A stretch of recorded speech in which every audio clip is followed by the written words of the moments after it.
Well, welcome to another edition of Against the Grain Sports Podcast, Uncut. And I'm your host, Jody Coleman.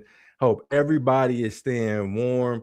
It snowed across the whole country last night and it's still going. But, nevertheless, I'm glad y'all can join us because y'all have nowhere else to be. I hope y'all not out and stuff.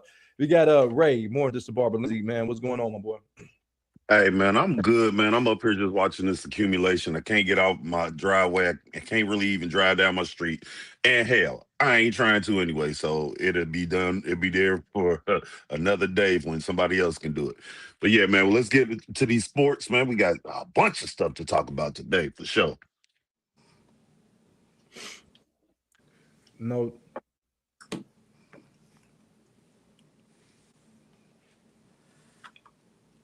What's up, Soul? How you feeling, bro? Oh, I'm good, Got man. guys, Solo on Sports, Glenn, all the There way you from go. San Antonio, Texas. I'm good. Just trying to stay warm, just like y'all. I mean, probably not as cold as you guys are, but we're still cold. We're about 20 degrees. Yeah, that's pretty cold though, Yeah, honestly. we Hey, what's we up, right, we Chris right Vick there. in the comments already? Eagles Philly said, "Good morning, good brothers. Keep doing your thing. Stay safe, stay blessed. AFC, NFC championship games. Enjoy football today, yeah, because that's what we're gonna have to look forward to. Because there's really no college basketball, any top 25 matchups. Because it's crazy. Because we just seen an explosion of talent yesterday, as far as freshmen. They went ham yesterday. We've been telling people about these guys all year, and now I guess it's finally on display. What's up, Asia? She said, "What's up, family? It's cuffing season, baby." Nah, nah, Maybe yeah, for some people. yeah. It's all good. I think Mike is late because he's literally playing in the snow. He's probably So he'll be here any second now. Is what you're saying? in about 7 seconds. He's putting the finishing touches on right now. Hey, actually, he's singing right now, talking about, "Do you want to build a snowman?"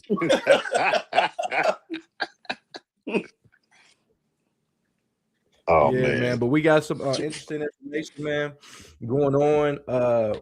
We had some breaking news in NFL yesterday. We kind of didn't really see this one coming yesterday, so to speak, man.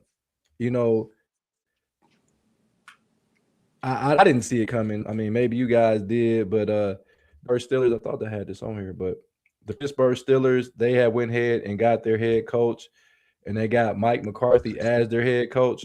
Soul on Sports, man, talk to me about Mike McCarthy being named the head coach of the Steelers. He's from that area, I believe. Interesting signing for Pittsburgh. It's not the norm. It's different from what they're used to doing. They're used to hiring defensive coaches. This guy's an offensive-minded guy. I think it's a terrible idea. I don't think it's going to work. First of all, he don't have a quarterback. Is he going to try to mend the relationship with old ass Aaron Rodgers and try to bring him back? Or are they going to go in the draft to get a quarterback? Are they thinking a guy from Ohio State is going to be the future quarterback? I don't know. I don't know what Pittsburgh's doing. I don't think Mike McCarthy is the answer there. If they're going to bring Mike McCarthy in, they should just left fucking Mike Tomlin in there. To me, it's the same. I mean, their offense might be a little bit better, but I don't see it being a better team. I really don't see it. This is my opinion. Agent said, wasn't he with the Dallas Cowboys? Yes. Yeah. How you doing, Teresa? Hope you're staying warm up here in this weather. Ray, more than just Barbara Lindsay, talk to me about Mike McCarthy going to be the fourth head coach of Pittsburgh Steelers in the last 60 years. Man, I don't really understand this. This is this hire. It's a head scratcher for sure, but evidently they thought it was a good idea. I don't really know why he would be quote unquote the answer. Like Soul said, I mean, you would have been better off sticking with my guy Tomlin. I don't know. Mike McCarthy I guess he's still riding high off of him winning the Super Bowl with Aaron Rodgers, I guess. What was that? Ancient history? Like 15 years ago. Yeah, like I really don't know what they thinking with this one, but it is what it is. I think I hope they don't have success, because they're in our conference. So I hope that the playoff woes continue. That's what I hope.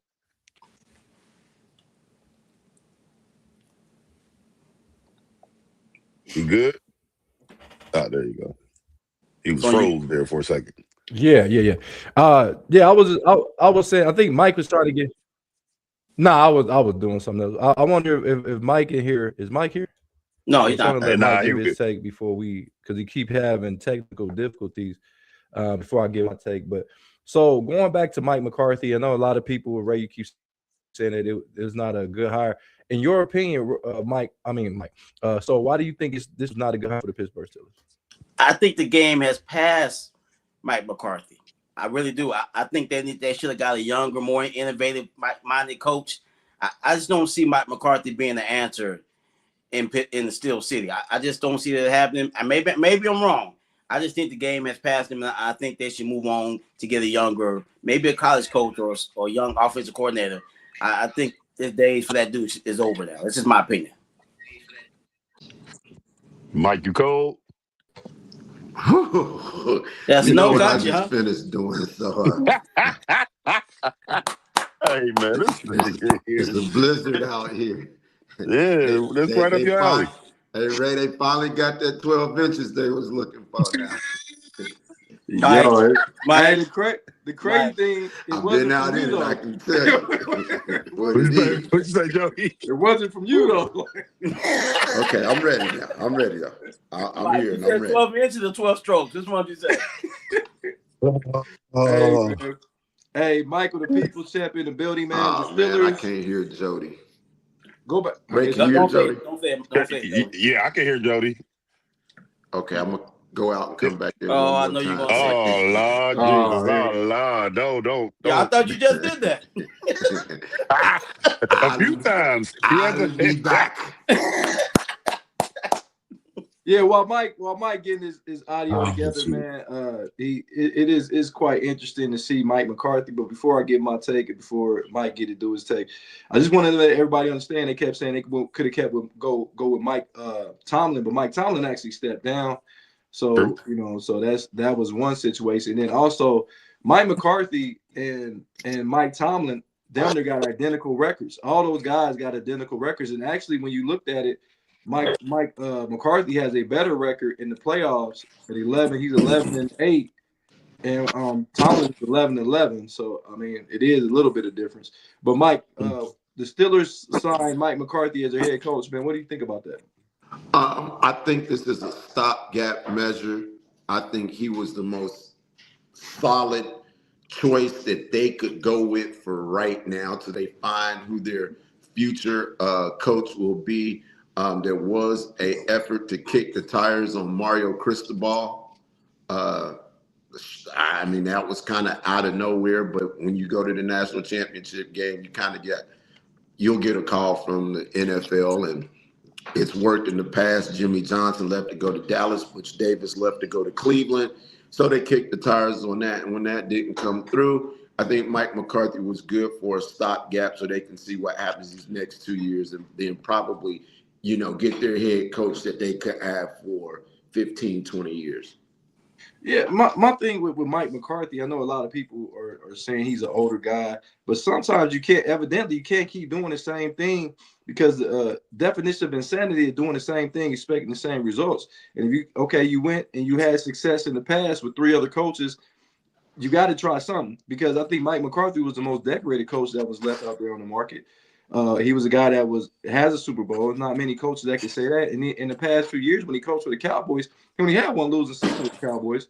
He had 3 straight 12-win seasons. So I'm really confused on why people say this guy can't coach the game of football. I seen the rumors that they were trying to maybe perhaps get Aaron Rodgers to stay another year, which I don't know what that's going to be about. But that was a rumor, like maybe he can lower him to not retire. You should be pushing him to retirement. Like, we don't need to see one more year of that shit. I don't give a fuck who he played for. Nobody wants to see another year of Aaron Rodgers basically blaming everybody, knowing that his skills had diminished. They don't have the weapons for him to be successful. They don't have the running game. The defense ain't stopping nobody like they used to. So I'm going to go ahead and say that this is a good hire. I think he's a guy that can stay there 5, 6, 7 years. We know that they're an organization that can go 9-8. I think he can get him one more win. I think Mike McCarthy can get him one more win and maybe a playoff win, something they haven't seen in quite some time. Eagles Philly said, shout out to Derrick Rose. He had his jersey retired yesterday, and I watched the whole ceremony. Yeah, we posted that on Against the Grain Sports. Big shout out to Jay Karen himself for posting Derrick Rose jersey being retired. And kind of segueing before we get to that, I kind of want to talk about that, and then we'll go back to our NFL discussion. Derrick Rose getting his jersey retired. So on Sports, how did you feel about Derrick Rose getting his jersey retired? And why does all these players, if you have 1 or 2 good seasons, all of a sudden you get your jersey retired? What's that about? Well, you're a legend at that franchise. That doesn't mean he's an NBA Hall of Fame or anything of that nature. But when it comes to Chicago Bulls, Derrick Rose is a legend. There's Maverick players that no one's ever heard of. Maybe you, Jody. They played back in the 80s that are retired. And people say, who the fuck is Brad Davis? And he's a Maverick legend. I'm not disrespecting Derrick Rose, because without the injuries, he could have been an all-time great. But in the Chicago people's eyes, he's a legend. Some people say he's more famous than Michael Jordan in Chicago. I've heard this before. Is it because he's from Chicago? Yeah. Okay. Yeah. Okay. Ray, what do you feel about Derrick Rose jersey being retired? I feel like it was a great thing. Think about it, man. Chicago don't have the rich, lust history of players that they can retire their jerseys. I mean, what you gonna do? Retire the whole Chicago Bulls 96 season jersey? Like, it's probably Jordan, Pippen, and then Derrick Rose. Like, that's the greats that have come through Chicago. They don't have a whole bunch of guys. So to see that number 1 up there next to that number 23 is, to me, it's special.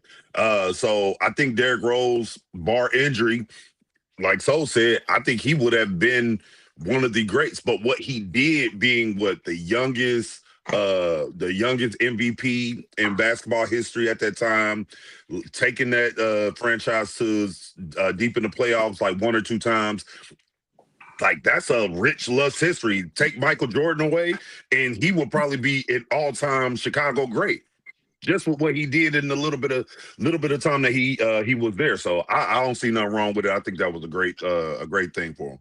Okay, Mike, what do you think about this? Because you didn't think he was a top 100 point guard of all time. So let alone him getting his jersey retired. What do you think about that? Well, this is a nostalgia thing, and I would like to see if Chicago has put up Orlando Woolridge or the great Reggie Theus, because outside of Michael Jordan in that era of Bulls, that's what you'd be talking about. So it would stand to reason that within the Chicago organization, post-Jordan in that era, what else do they have? I mean, are they going to put Joakim Noah up there? I mean, so if the people of Chicago, this means a lot to them, and I will go ahead and celebrate this. I mean, I think Ray kind of summed it up best.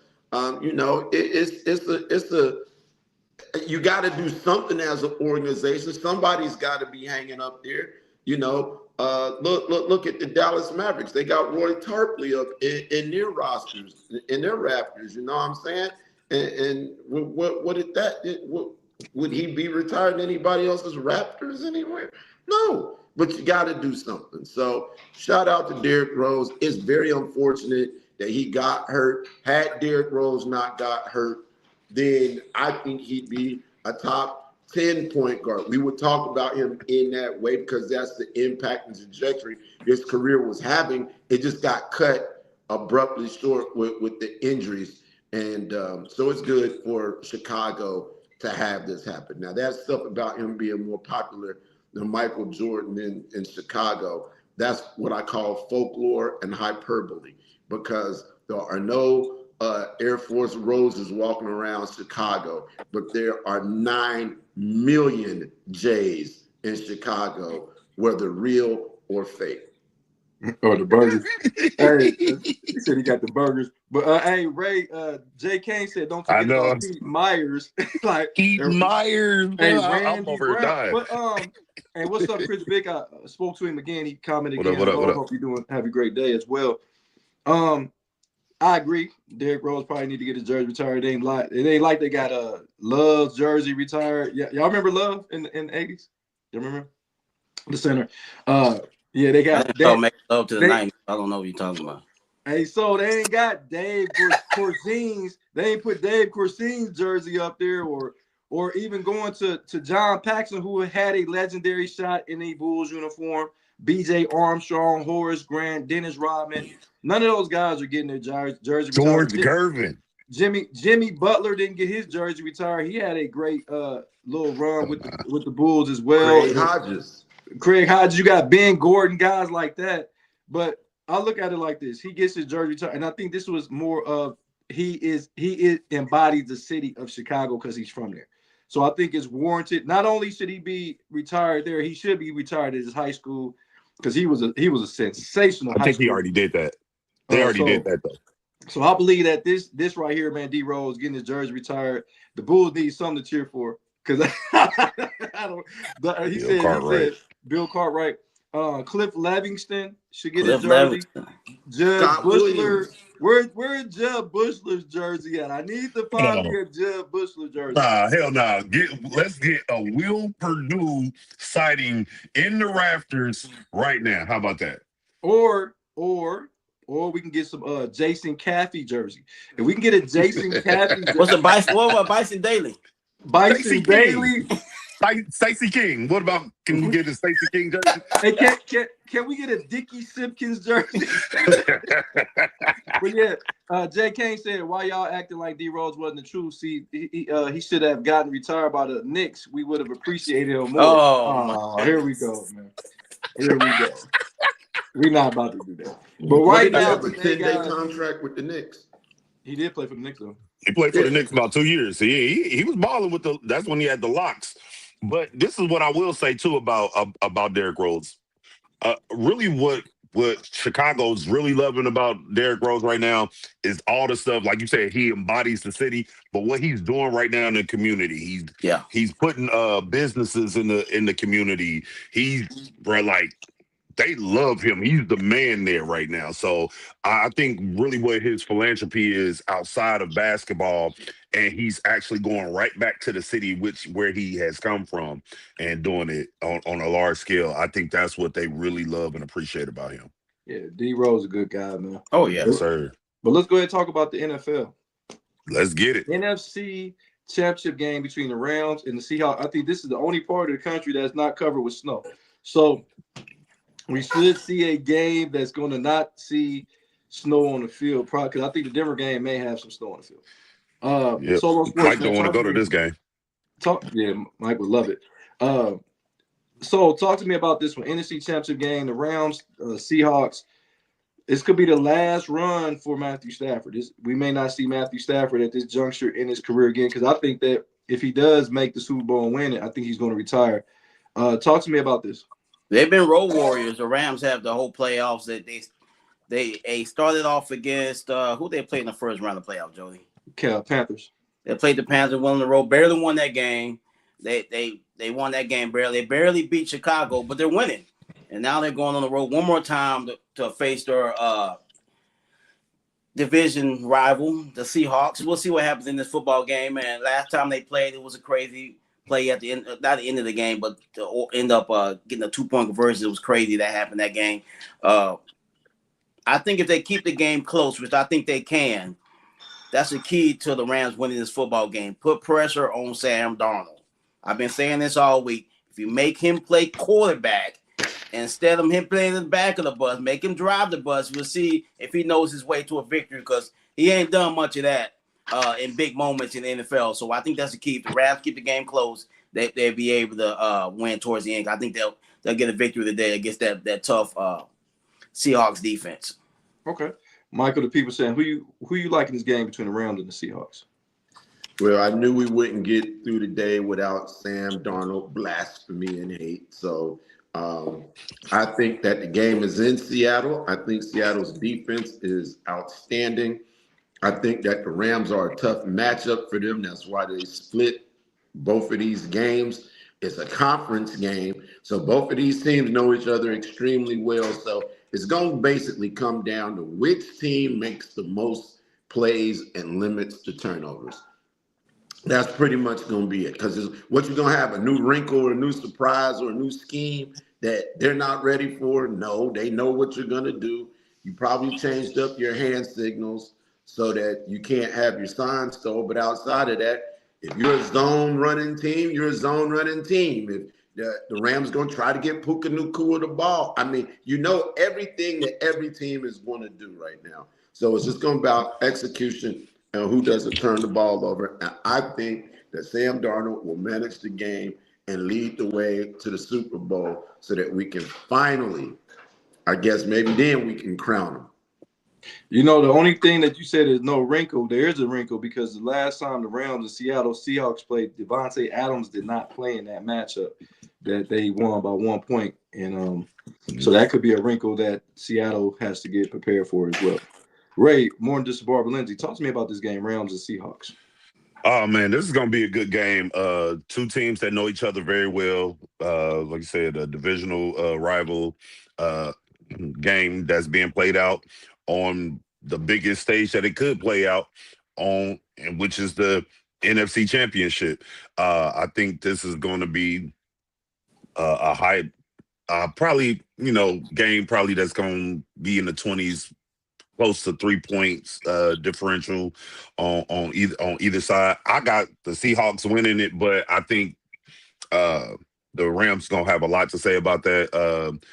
It's kind of messed up. Kenneth Walker, the third, he's gonna have to carry the mail today because Charbonnet. He dislocated his knee, ACL tear, so he's out. So I just see him having to carry the mail, and then there's going to be, of course, Mike, I'm going to say something about Ohio State. Jackson Smith and Jigma is the X factor, just like Puka Nacua is the X factor for the Rams. So whoever can limit them two having big plays, I think they'll have the better advantage of winning this game. Yeah, see, everybody keeps talking about this vaunted Seattle Seahawks defense, but it's not vaunted when they play against the Rams. They went for over 550 total yards against them last time they played. And Matthew Stafford threw for over 400 yards in that game. And like I said, you won't have Charbonnet there to pick up the ball that he was just trying to get to the referee and get 2 points from it. Because he literally went and picked the ball up like he was giving it to the ref. So it's crazy that play was not called dead. I think that's a play that, because what if somebody had got hurt on that play, then we'd be talking about something else. But nevertheless, Rams should have won that game. Even with that play, they were up by 16 points going into the fourth quarter. And that electrifying punt return by Shakir, that's what lit it up when he got that punt return. When he got that punt return, that got the crowd going crazy. And then, because once again, Sam Darnold threw an interception in the red zone to a defensive tackle in that game that nobody wants to talk about. Sam Darnold has to protect the ball in this game. 7 turnovers in 2 games against the Rams, 6 interceptions and one fumble. If this was any other quarterback, Mike will be going crazy. If any other quarterback has 7 turnovers in 2 games against one team, but I guess because it's Sam Darnold and he like him. Well, what's his record against this? What's his record against this team? 1-1. Okay, so I don't have. That's what I'm saying, Mike. That was your take. This is mine. And it's crazy how you change the playing field with somebody that you're trying to make, you're trying to put on the higher esteem. Because any quarterback in the league that had 14 interceptions, this was Dak Prescott with 25 touchdowns and 14 interceptions. You'll be talking about ship him off to another team. But since it's Sam Darnold, it's the best season he ever seen. But nevertheless, man, Sam Darnold's gonna do what he got to do. I think he's a guy that can manage the game. He made big throws at the end of the game. Even after having 3 turnovers, was able to bounce back. But the X factor in this game to me, is Kobe Durant having multiple. He had 2 interceptions in this playoff.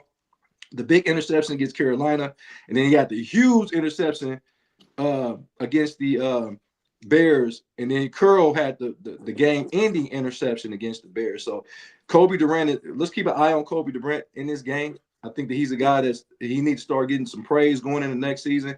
He's one of the better defensive backs, and he's worked his way to being known as the S factor on that defense right now. Go ahead, Mike.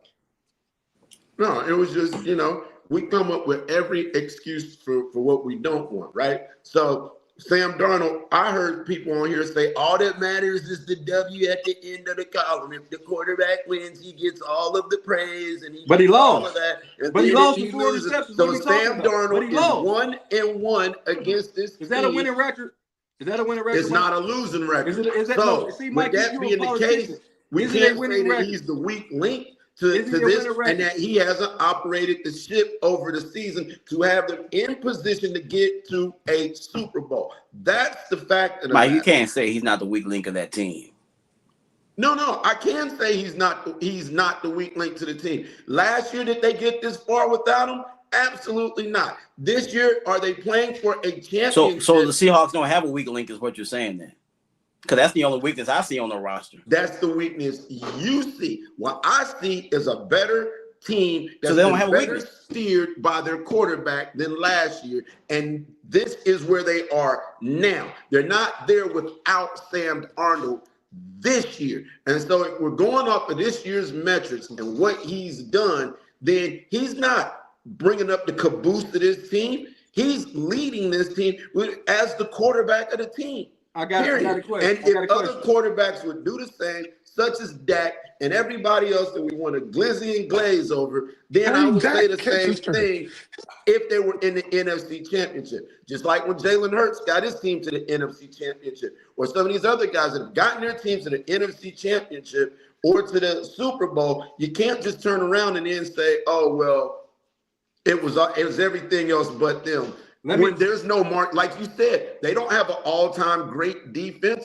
This isn't the 85 Bears that Seattle's rolling out. Hell, this isn't even the 20 Seattle Seahawks that they're rolling out. This is the 25-26 Seattle Seahawks that have got a pretty good defense, but not it's better than great. pretty good. It ain't pretty good against Matthew Stafford. That's what I said. Because every other team struggled against it, except for Matthew Stafford. You got to hear you got to start listening and not be ready for your take and listen to everybody else's take. Because what I said was they got a good defense, very good defense, just not against Matthew Stafford. Now I'm gonna ask you this, and I'm gonna go around the horn. I'm gonna ask you, Mike, who is more important to this team right now, Sam Darnold or that Seattle defense? Sam Darnold. Okay, Ray, who is more important on this team, Sam Darnold or this defense for Seattle? The defense. Soul on Sports, which one is more important, the defense or Sam Darnold? I think Sam Darnold is, because if he plays well, they're unbeatable. If he plays well. Honestly, if he plays well, I think they'll be unbeatable, but I don't see that happening. Exactly. Damn. But see, that's why I would say the defense, because the defense has what they have done all year. Even when Sam Darnold has made mistakes, they have covered well for him. And so I see where both of y'all are saying, no, they were not where they are this time last year. But because, and a lot of it, and I said this last year and I got ridiculed for it, Geno Smith was not the answer there. He wasn't the answer in the Raiders. So no, they wasn't gonna get nowhere with no goddamn Geno Smith. And now they're doing better with Sam Darnold. Now Sam Darnold is benefiting from what Seattle has, because he couldn't get it done in Minnesota. So I think all joints are supplying right now, but their defense makes up for his mistakes. Now this hold on, Mike, because everybody keeps saying they wouldn't have been there, and you know what, Mike, you're absolutely correct. Sam Darnold is a better quarterback than Geno Smith. But let's not stop at Geno Smith. Kenneth Walker played a whole season. He didn't play a whole season last year. Chavanaugh played a whole season. He didn't play a whole season last year. They didn't have Cooper Kupp. They didn't have Cross on the offensive line. They didn't have Arroyo at tight end that they drafted. They didn't have Witherspoon on the defensive side of the ball. They didn't have Ernest Jones the fourth on the defense, because remember, he played for the Rams and he played for the Titans. So Titans. So it's a lot of pieces that were not there last year, not just Sam Darnold. It's a lot of pieces that wasn't there. Just like when Tampa Bay won the Super Bowl, where everybody just gave the credit to Tom Brady. It wasn't just Tom Brady. I know people don't want to hear it. I know the story that everybody want to hear. It was just the quarterback, which I'm all for. Did he go win a game? Winning is what matters to me. But Ray made a great point. The game he threw, he had 3 turnovers. The defense is what turned the tide for them to even win that game. They were down 30-14, and he threw an interception in the red zone. We can't glance over that like we didn't see it. Go ahead, Mike. So, first of all, this whole thing about Geno Smith and Sam Darnold, I never said nothing about Geno Smith. He did. I did. Let me finish. All I'm saying is they got better quarterback. It could have been Mickey Mouse playing quarterback for whatever 9 million excuses that we just rattled off as to why the last quarterback didn't do what this quarterback is doing with this team. Jackson Smith and Jigma, I believe, did he have a record-setting year for himself? He had a tremendous year last year. Yes. No, I'm talking this. He didn't have a record-setting year this year. What are we talking about? He had a record-setting season this year. He broke last year's records this year. What record did he break this year? No, I'm saying his individual. Whose record did he broke? You said record breaking. Whose record did he break? His own. I'm talking about his own personal career. So he had a career high this year. You're saying he got a career high? Okay. He had the best second year he's ever had. Okay. And so the quarterback that delivered him the ball, because he wasn't lining up and throwing it to himself, I know that, they think that because the guy comes from a certain school, that he's just Jesus Christ himself and he's turning water into wine. Well, Sam Darnold threw him those passes, those touchdowns, those yards came from Sam Darnold's play. And the last thing that we would say is that the reason why so even against his own inner core of himself would say that Sam Darnold is the most important part is because the quarterback is going to dictate whether they win or lose this game. If he comes out and throws 4 or 5 interceptions, turns the ball over 4 or 5 times, a la Stroud in Houston, who we just glaze over all the time, and just that was cool. But then they won't win. If he doesn't turn the ball over, which is what I said originally, is the team that doesn't turn the ball over and makes the most plays will win, which means both quarterbacks are the most important part of this game. Hey, Mike, so can a quarterback be carried to a victory? Because that's what happened with Sam Darnold last week. I believe that can happen if you're talking about the Ravens, if you're talking about a historic talking about last week's Seahawks. We'll have to go that far. Wait. I'm not gonna let Mike slide with that one. Pause. Listen, no. Again, turnovers are caused by what? The defense. Next point. Let's go. Yeah, I mean, that's what the defense got to turn them over. So that's why the defense is the most important part. And Ray, the crazy thing is, we talking about Jackson Smith and Jigman last year, like he didn't have 1,000 yards and 100 catches last year, close to it. This nigga almost had 800 this year though. God dang. Yeah, hey, I'm not saying he didn't play every game last year. Yeah. And then let's people understand, DK Metcalf was on that team last year. So he wasn't the number one. He became the number one this year. So come on, man. Don't put everything in consideration. Did Seattle have better weapons last year or this year? Because you just said they didn't have no weapons last year when Geno Smith was. No, I did not say. No, he said the running. He said the running game. The running game suffered because both the running backs got hurt last year. Come on, man, Mike, you gotta listen, bro. Come on, I know you want to make your man. I know I heard what I heard. Hey, did y'all hear about Sam Darnold's grandfather? Y'all hear about him? No, what happened? Apparently, He played basketball at USC, volleyball, was Olympic, played in the Olympics in '64, a firefighter, and he's one of those, you know, the had the cigarettes back in the day, the commercial, the Marlboro Mans. Yeah. Mhm. He was one of them, right? Guess what this dude's name is? What? Oh Lord. The dude's name is Dick Hammer. I'm not making this up. I'm not making this up. The guy's name is Dick Hammer. That's his grandfather's name. Yo, Grandpa Dick. He said his name is Dick Hammer. Hey, man, I'm gonna send in the group. I'm gonna send in the group chat. Yo, man, what the hell? Hey, Dick. can you imagine being a teacher and you know how they always write the last name first and the first name after that comma on The Hammer? attendance sheet, and you would have had Hammer Dick. Hey man. Hey.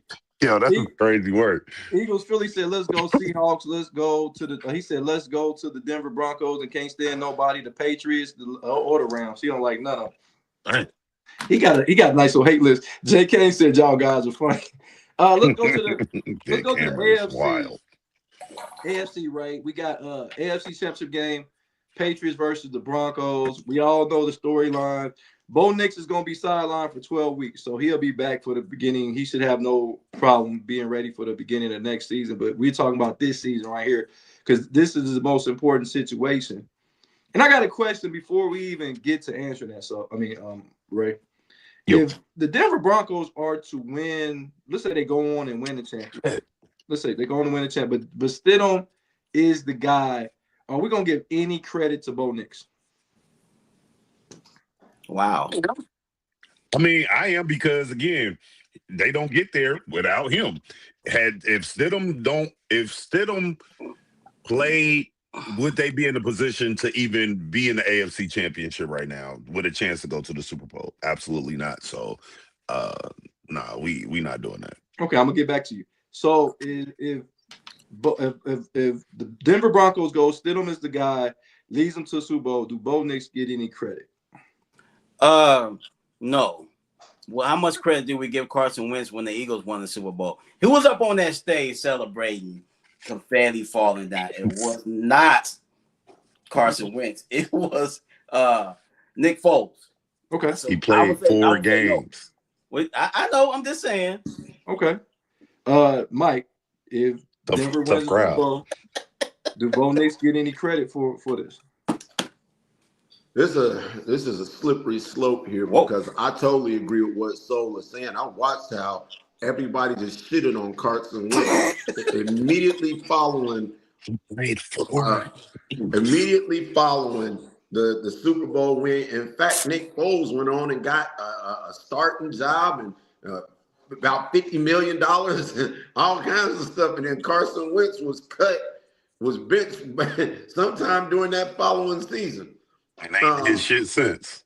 So Bo Nix does deserve credit because he did win these games to get them to this point. And if Stidham can carry them over the finish line, then he will get the credit he deserves, and he will be a championship caliber quarterback.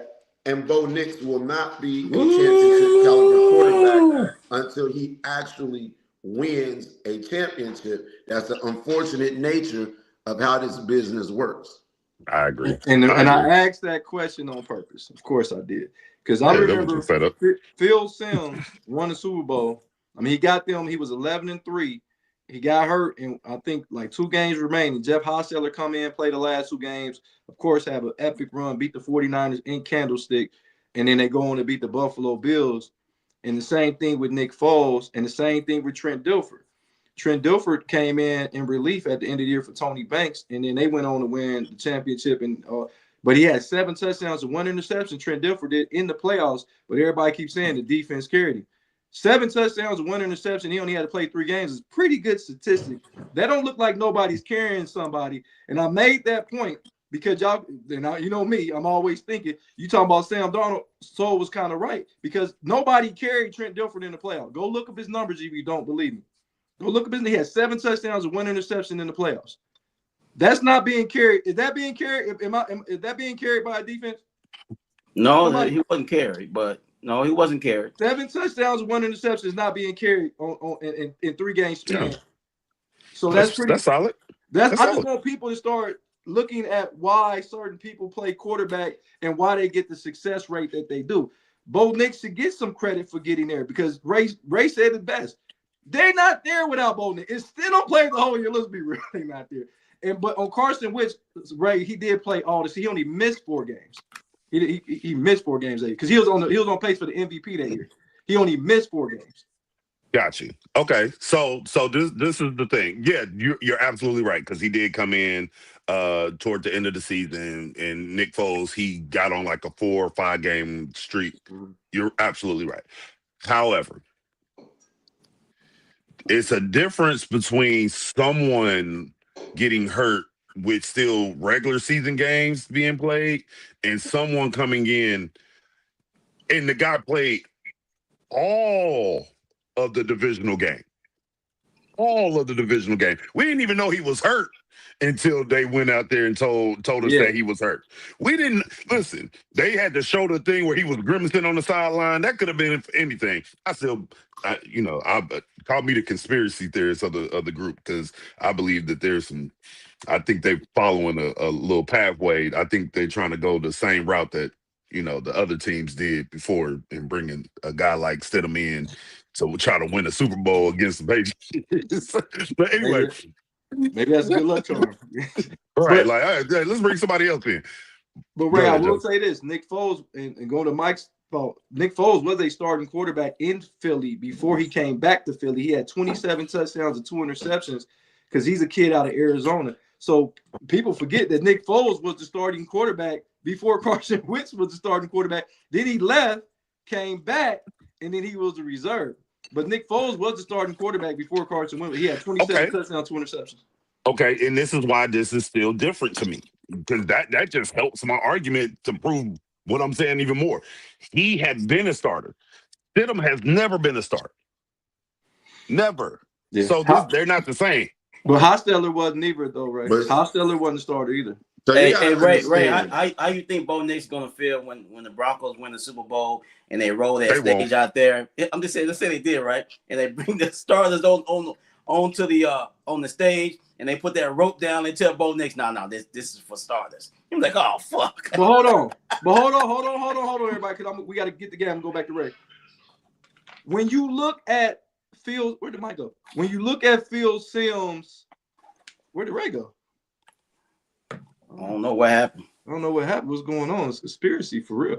But when you look at Phil Simms and you go look at Phil Simms, how many Super Bowl rings Phil Simms has, what does it say by his name? He has 2. Yeah. It says Phil Simms has 2 Super Bowl rings on his credit.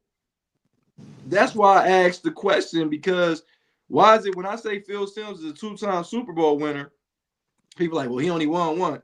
But he was 11-3 in the season where they won their second one. Well, Bernie Kosar, he didn't finish the job, though, Jody. Bernie Kosar is a Super Bowl champion. Yes, he is. So he's a Super Bowl caliber quarterback. I think he could have won in Cleveland. Yeah, absolutely. Yeah. Well, I know that he didn't win in Cleveland, so I'm not going to suppose anything other than. But he won. He can't because he came in relief for Troy Aikman. When Troy Aikman got hurt, he actually won a game. When he got hurt, I think it was against the 49ers. It was against the 49ers. So just like but he didn't play in the Super Bowl. And just like Drew Bledsoe did, people forget that Tom Brady got hurt in the NFC, one of the AFC Championship games, and Drew Bledsoe came in and saved the day. Like it's so. All I'm saying is, I think that if you're on a roster, because we don't give any credit to Donovan McNabb, and this is why I think Donovan McNabb should be in the Pro Football Hall of Fame. People forget that Terrell Owens broke his leg in Week 12. He played 4 games, got them to the #1 seed in the NFC, and played every playoff game without Terrell Owens. Terrell Owens came back in the Super Bowl. And all of a sudden, they saying that he had all these weapons. He never played a complete season with Terrell Owens. But nobody want to talk about that. All they talk about is Terrell Owens in the Super Bowl. But Terrell Owens missed 8 weeks. Terrell Owens did not miss 8 games. Yes, Mike, he missed 4 weeks in the regular season.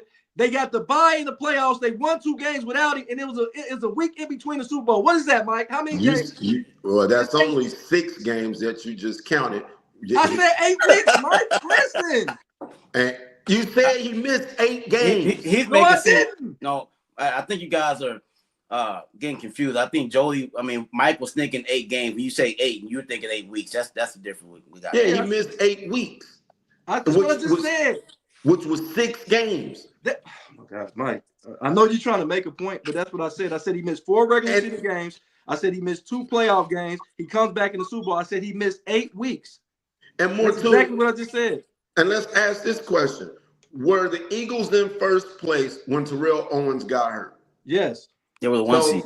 So basically, according to what I'm hearing, Donovan just game managed because Philly had a great defense and got him through the regular season, which was inconsequential because they were already in first place. He won 2 playoff games, Mike. And then the defense carried him through the 2 playoff games. Like I just said, didn't they win 2 playoff games? Sure, the defense carried them through the playoffs. Go look at their numbers. And on top of that, let's be all the way transparent. Terrell Owens never won a playoff game in the Eagle uniform. Who was their best player in the Super Bowl? He was on there 1 year, right? McNabb. No, he was there 2 years. Because remember the next year He was there too, he played like 6 or 7 games the next year, and then they kicked him out of the locker room, and he never played for the Eagles again. He never won a playoff game in an Eagles uniform. That's because he was hurt. It doesn't matter. Who's in the Hall of Fame? McNabb won without him. His top target was one of them Negroes. Right. His top target was Todd Pinkston. Stop playing with me on these numbers, man. Man, Freddie Mitchell was out there balling, and he was like, man, dude, Big was out play, there throwing up Freddie when we was trying to get when we was trying to get the game. He was out there throwing up chunky soup all over the place. That's what Freddie Mitchell said. I ain't got nothing to do with it. He was in the huddle, not me. And they lost by 3 points. It has been a lot of shit talking about McNabb over years. And we talking about he choked. So here's the thing, and Jody and I get into this if you want a true argument, which could be a whole fucking show, even when I say that I do believe McNabb should be in the Hall of Fame. But this dude, with this guy, I think Jody absolutely loved every ounce of Campbell's soup growing up as a child.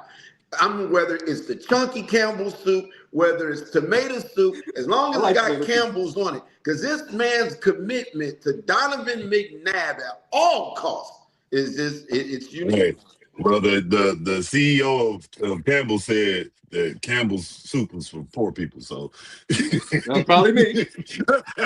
Y'all remember having peanut butter and jelly sandwiches and Campbell's soup for lunch when you was a kid in the summer? Nah, grilled cheese and tomato soup. Yeah, I remember that. Right. Yeah, did that bug in. Hey, I eat that now. Yeah, if it's soup, then Devin, I'm Poe. Because goddamn, hey, it's still fire to me. Hey, I'm gonna get to the game. Donald said, I think if the Broncos still win the Super Bowl, it will go to show that quarterbacks get more credit than they deserve sometimes because it's a team thing. So winning and losing is based on a team and not an individual. Chris Vick said, calm down. He said, calm your blood pressure down. I mean, I do this, Chris. I appreciate you looking at he might play good. He only got to play good for 2 games. Right. They ain't got no film on him. Yeah, he played good for 2 games. He's a fucking champion. Donald says, so he said, would Donovan McNabb be like the Jim Kelly, just a decorated loser, choke artist, pause? And then Jay Kane said, Mike and Joe need their own show. Hey, listen, man. Ray, let's go back to this game right here. And I'll address Donald later because like I always say, he can say that the quarterbacks don't matter, but if you look at all the top quarterbacks in the NFL, I bet you they got the most Super Bowls, the most wins. It's just it's ironic that they got the most wins in Super Bowls, but they don't matter. Anyway, Ray, talk to me about this game. Man, listen, I really wish my boy Bo Nix was playing, man. I was really impressed with what Bo had been doing. Bo knows football, evidently. But at the end of the day, man, I think this is the end of the road for them. I think the Patriots go ahead and get after Stidham. Stidham was a backup quarterback for a reason. And so I don't believe that he'll get it done against the other young guy that I've been impressed with this year, man, with Drake May, who was probably he was right up there for the MVP. I don't see no fall off for him. I think the Patriots defense is gonna be playing fairly well as well. The one thing is Broncos defense is good, but is it enough to cover up what Stidham may or may not do? I don't even have nothing to say bad about the young man because I don't know if this young man can even play football. I haven't seen him since college. So I don't know, man. But if I'm a gambling man, I'm gonna put my money on the guys that are been in there proven, and then quarterback play does matter. So I'm gonna go Drake May on this one. Okay. So what do you think about this game? I think the Broncos are going to win. All the mistakes that Drake May has made during the playoffs, they've been covered up because they haven't. He fumbled his ball, I want to say 6 times. He's only lost a couple of them. He's gotten by on that. And the other quarterback's been playing horrific, which helped him look a little bit better. But I think all that catches up with him this week. And I think that Broncos defense, like Jody mentioned for weeks now, they lead the league in sacks. I think they have 60-plus sacks in the regular season. And I think they're going to put some pressure on Drake May, and Cardi B is going to be crying upset because her man's not going to the Super Bowl and the Broncos. And I hate Sean Payton, but I think he's going to out-coach the other guy and get this team to the chip. Hold on. Before I get the mic, so why doesn't Cardi B get the same fanfare that Taylor Swift got? Because Cardi B twerks, and that's not something they try to put on television. I don't know. I mean, maybe if she was a white female rapper, is there such a thing? I don't know. Iggy. Oh, yeah. Yeah, she don't count. She had a ghostwriter. She don't count. Hey, DJ Scano said good afternoon to the brothers. What up, bro? Don said, I'm not saying they don't matter. I'm just saying the team matters because 4 teams left and none of them have a top 4 quarterback. The best 4 quarterbacks is Mahomes, Brady, Allen, Lamar, and only one of them ever won a Super Bowl. Not this season, Donald. This season, you got 2 of the top quarterbacks, and Bo Nick would probably be arguably a top 5 quarterback this season alone. That's not really. And then Sam Darnold is a Pro Bowler. As much as I give him crap, he still was a Pro Bowler. And Matthew Stafford won the MVP this year. That's what I said. Matthew Stafford, and he is Super Bowl champion. I mean, Drake May. We talking about this season. Those 4 quarterbacks you named wasn't the best 4 quarterbacks this season, Donald. Jared Stidham gonna beat them all. That's crazy. Mike, talk to me about this game. Well, you guys have crowned Jared Stidham to be. I don't even know who he's the next. Like he's going to be one of one. He is the quarterback that was created by Immaculate Conception, who's just been sitting on the shelf waiting to take the Denver Broncos like Tom Brady unseen since Elway. And so, with that being the case, it should be impossible for the New England Patriots with their starting quarterback and a great defense and the coach of the year to win this football game. I'm going to go with the Patriots. I think the Patriots have the better continuity going in this game, being that they have their starting quarterback. I think if Jared Stidham was what you and Soul say he is, I think he'd be starting in the league somewhere. It is not the norm for a backup quarterback to come and take a team to a championship. It has happened, but it is not the norm. So if you're in Vegas and you're playing the odds and you're taking the money that makes the most sense, you would say that the Patriots would win this game with their starting quarterback versus a team who's relying on a miracle to basically happen. Win 2 games, a miracle? Yes. It's with crazy. With backup quarterback, it is. It's crazy. Tom Brady was a backup quarterback one time. You do know that, right? Yeah. Who started the whole season because the guy got hurt. No, he didn't. The season.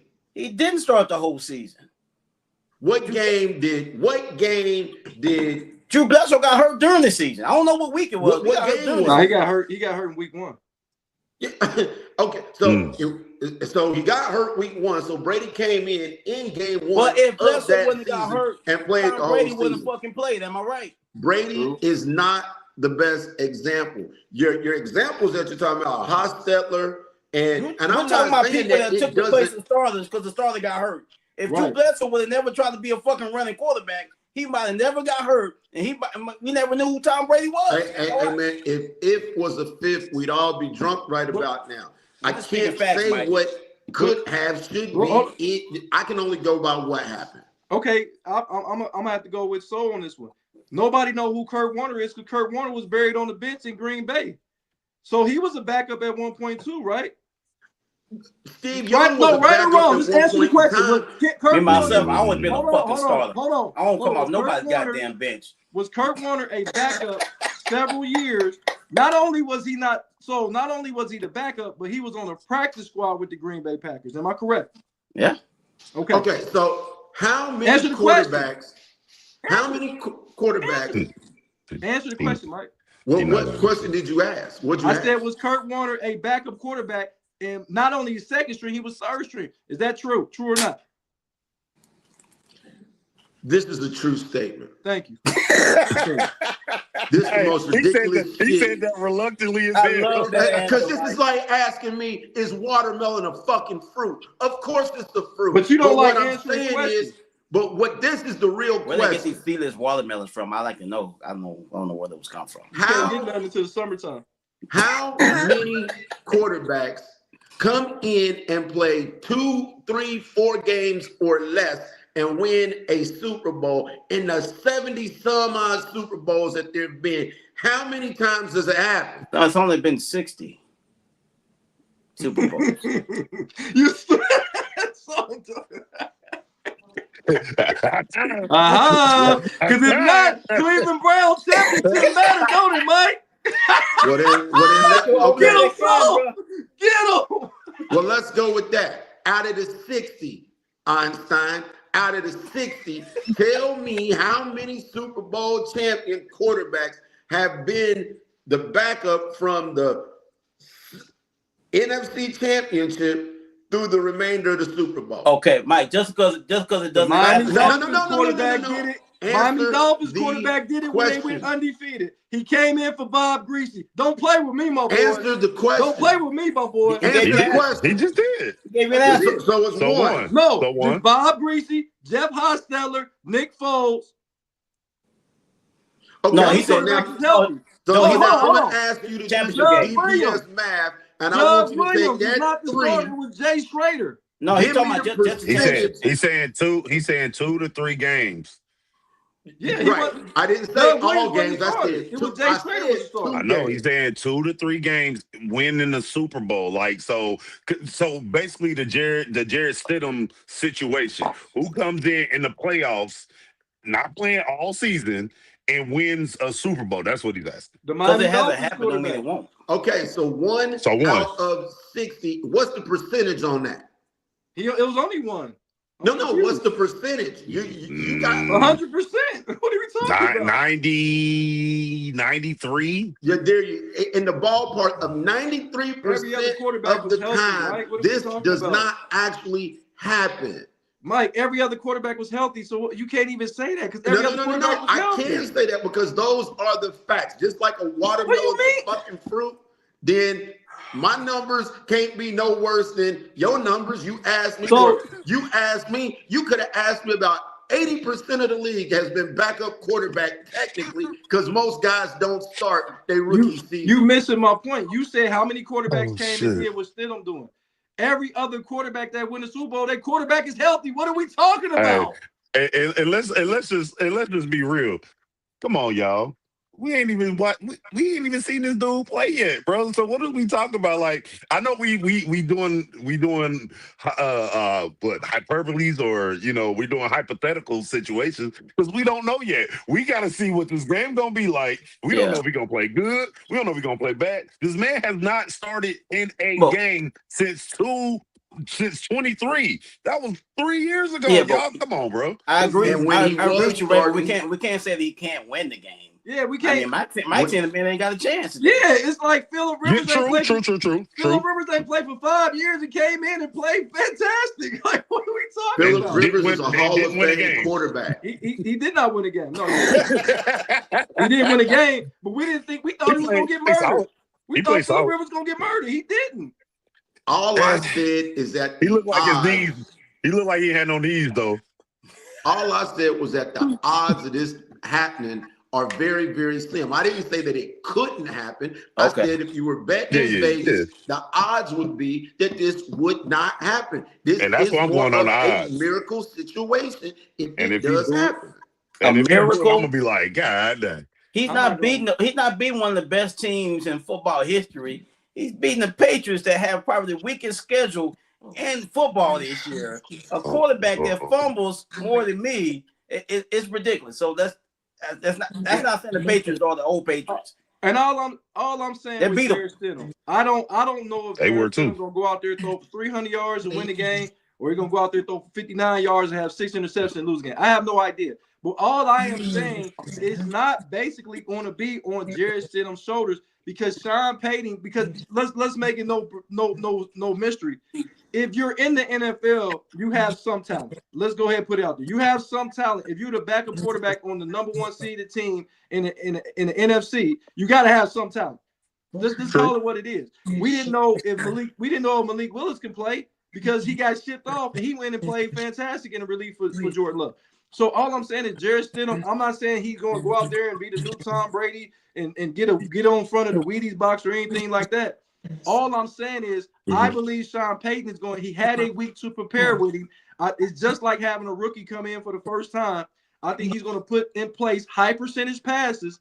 He's going to take a punt. Sean Payton is not going to go out there and let his quarterback do what C.J. Stroud did and turn the ball over like fucking every other play.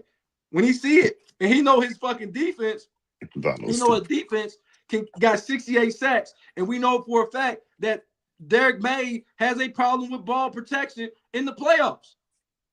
Who's Derek May?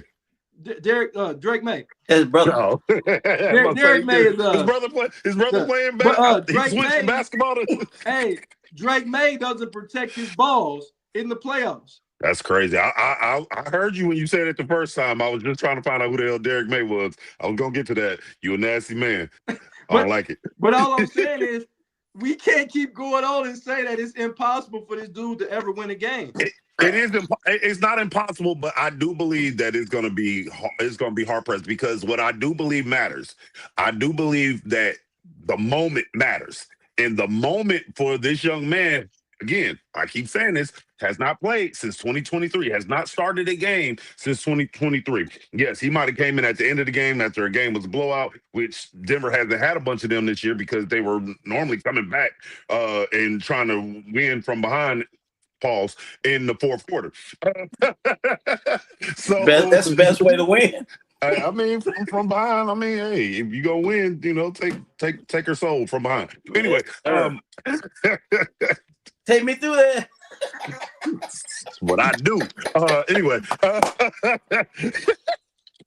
but no, I just see that this is going to be a super duper uphill battle for a guy who has not played, who has not started a NFL game in 2.5 to 3 years. So, right, if the Broncos win, this is an upset. You saying that? Hell yeah, it's an upset. Mike, absolutely. If the Broncos win today, it's an upset. 1,000%. I believe if you look at the Vegas book, I'm quite sure that the Patriots are favored to win the game. And as far as these backups, maybe Jared Stidham is now Patrick Mahomes, because technically Patrick Mahomes was a backup. The Pittsburgh quarterback at some point was a backup because he didn't start for all these good. So every quarterback from the 80s is probably a backup quarterback that won the Super Bowl, because back in the day, quarterbacks used to sit their first year, 2 or 3 before they even got in the game. So hell, all the backups are fantastic. So Mike, you're telling me we can't put any faith in Jared Stidham to win a couple of games, but you put all your faith in Carson Beck to win you a championship. I put a low level of faith in this guy to win a championship because that's what the numbers suggest. Carson Beck, if you want to go there, already had 2 championships. And Jody said if you have a championship and you're on the team as quarterback, you've got championship pedigree and caliber to win. So, yes, it would stand to reason that he would play for championship as a starter, according to that logic. I didn't make that logic. Was Carson Beck the starter when he got the 2 championships? No, Ray. While you were out, they said that if you were on the roster as a backup quarterback and you won a take me out of that day shit. I didn't say that bullshit. Oh, that's not. That's not. Now nobody said that. I don't think nobody said that. That's why I'm just confused. Said that, Mike. That's not what was said. I said if you got them there and got hurt, do you still get credit for the Super Bowl? Come on, Mike. Are you listening today? But that's not what. That's not what I said. That was the question. That was the question. That was the question that was asked before I left, and I was answering. When you went out, trust and believe. I didn't just make this shit up. They said that because I said so. You're telling me that a dude on the roster that did not start the Super Bowl to win the game has championship pedigree, and that's not what I said. I never said that about championship pedigree. I said if Phil Simms, because the whole thing was about Phil Simms. If Phil Simms was 11-3, he get hurt at the end of the year. Right, I heard that. Super Bowl. I said, why doesn't Phil Simms get a Super Bowl? That's what I said. All right. I heard all that. Come on, man, Mike. What are you talking about, bro? Nobody said that Carson Beck wasn't even the starter when he went to Super Bowl. He was no reason why he was there. I will say this though, Mike, and this is not you do sometimes hear what the hell you want to hear. Because when you want to prove your argument, you be so gung ho on your argument that you don't like some things. You'll miss a small detail that can change the whole trajectory. No. It's a lot of revisionist. Well, I didn't quite say it. What you said is what you said. Now, if we could rewind the tape and not just do the buddy system, and no, he really didn't mean that. No, I didn't hear him say that. He really. And then I do the same to it. Come on, Mike. Bro. I do the same thing. I do the same thing for you. So don't. I didn't say that you didn't, but I know I listen. Because clearly you two, Jody, and you don't be listening. Sometimes he don't hear exactly what you said. So sometimes I'm like, hold on, me and Soul have to come together and be like, nah, that ain't what happened. So we got to be the mediators sometimes. But the thing about it is I always give credit about a buddy for what Mike system. said. I never misquote what Mike said. Never. Misquote what See Mike what I'm said. talking about? I does. Okay, Mike, tell me one time I misquoted you. Because I can tell you 20 times you misquoted me. Hey man, if you say never, then it never happened, man. Never. You're never wrong, Stephen A. So I know you can do what you want to do, Mike. But what we're not gonna do is not say what I just said. We just know that I said you said something about championship pedigree because you said Bernie Kosar came in relief, and I said he deserves a championship ring because he helped them because Troy Aikman got hurt. So I said he does deserve a Super Bowl ring because he got him there. Come on, Mike. Anywho, so did you pick this game? Oh yeah, all this back. That was 10 hours ago. I think I picked the Broncos. I think Mike trying to change my mind, but I'm still going with Jared Stidham to win the game today. I'm gonna go Jared Stidham.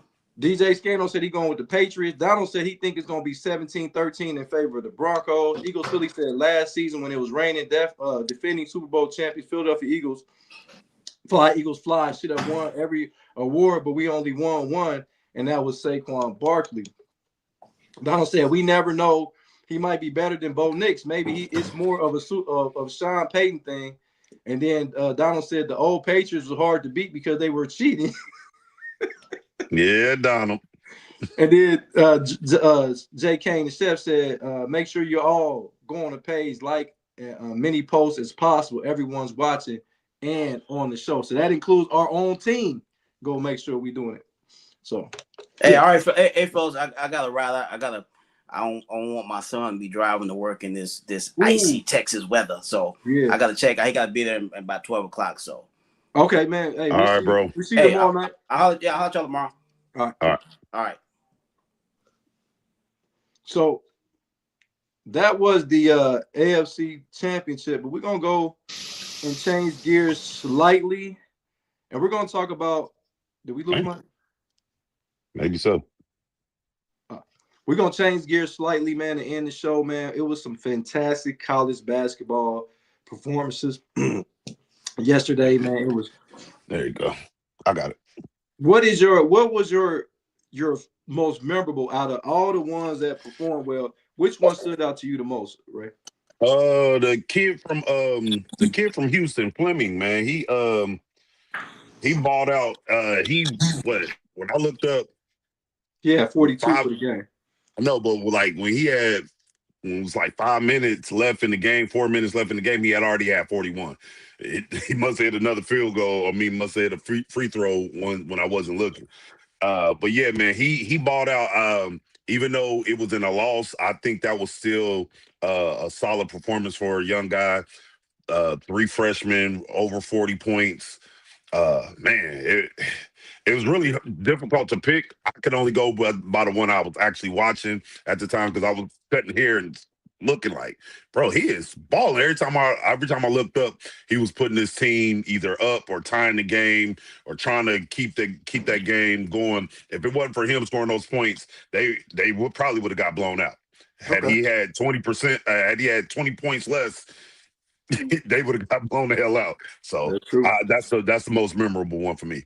Okay, Mike, what did you think? Who had the best performance? Give me one guy that stood out as these top performances in the country. Give me one of the best performances. Yesterday, I'm gonna have to go with DeBancer. He was in every element of his bag that there was in that game, and they needed, for a large part of that game, they needed him to deliver at that level. And he definitely rose to the occasion. But you couldn't go wrong. I think about 5 freshmen, 3 freshmen had 40-point games, and I think 2 others. 2 had 40-point games, 1 had 30-point game, a couple had 20-point games. So the freshmen just dominated college basketball from 12 o'clock yesterday till 6 o'clock, being that they moved all the games up for the snowstorm, which is why all the games were on all at the same time yesterday. And it was fantastic for college basketball. Well, the one that stood out for me is I've been doing pieces on Keaton Wagler, the freshman out of Illinois. The reason why this one stood out to me is because he beat Purdue. We talk about a Purdue team that can win a national championship, and he actually won this game, 9 3-point field goals.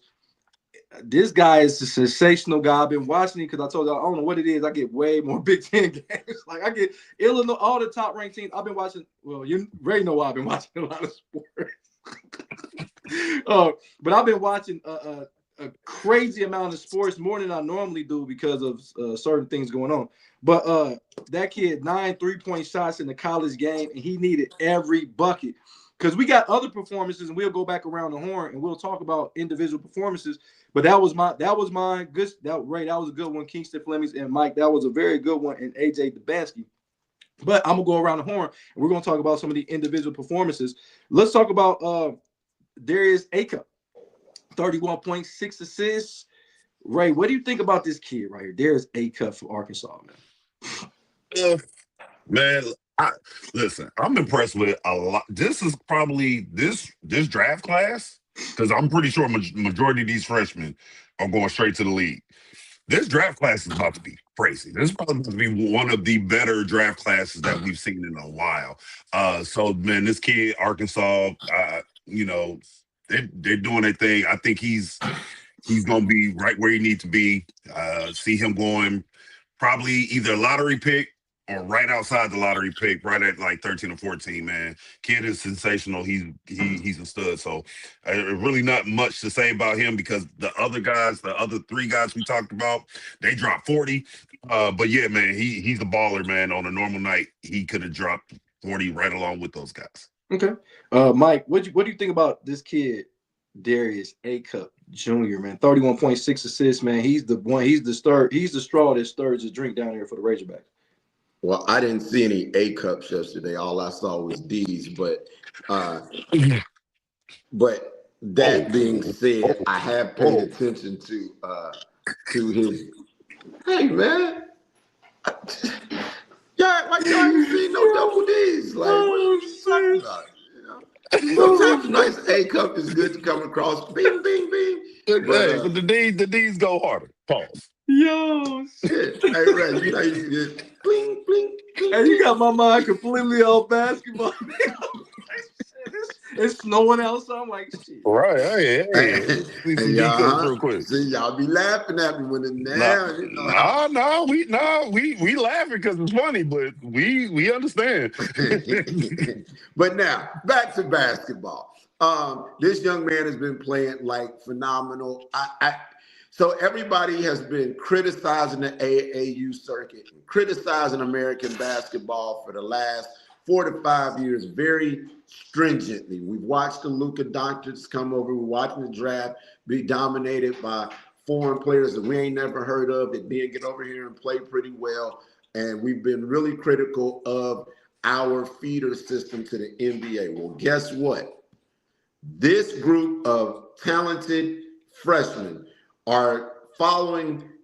This is why Cooper Kupp reclassified, because he understood that if he was in this class, he might not have been the best player in the country, because these guys are elite and they are elite athletes. And that's not to say he wouldn't be great, but he just might not have been the first pick of the draft, because you have got about 9 freshmen fighting for the 1 pick. So if they fighting for the 1 pick, how you think that's going to fall 2, 3, 4, 5, 6, 7 lottery? You see what I'm saying? Yeah. So I think he's playing great along with the rest of the freshmen. And this college basketball season has now become one of the most exciting college basketball seasons I can think of since probably when Anthony Davis and them was at Kentucky. I think that was an exciting year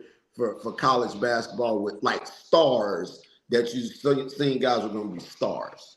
The only problem with that, Mike, is all of them was on Kentucky's team. That's the crazy part about it. They're all on the same team. Richard Norvell said he going with the Patriots. He guessed. Come on, man. You know you was going with the Patriots. And then Donald said this draft class is going to be crazy, and the Bulls have the nerve to be winning games. Shaking my head. This right here, like I said, Darius A. Cup, and we just go for time. You know, Darius A. Cup. Caleb Wilson had pretty much the game-sealing bucket for UNC over Virginia. Another kid that nobody really talks about as a freshman is Nate Amen for Tennessee. Dropped 29 in his game to beat Alabama.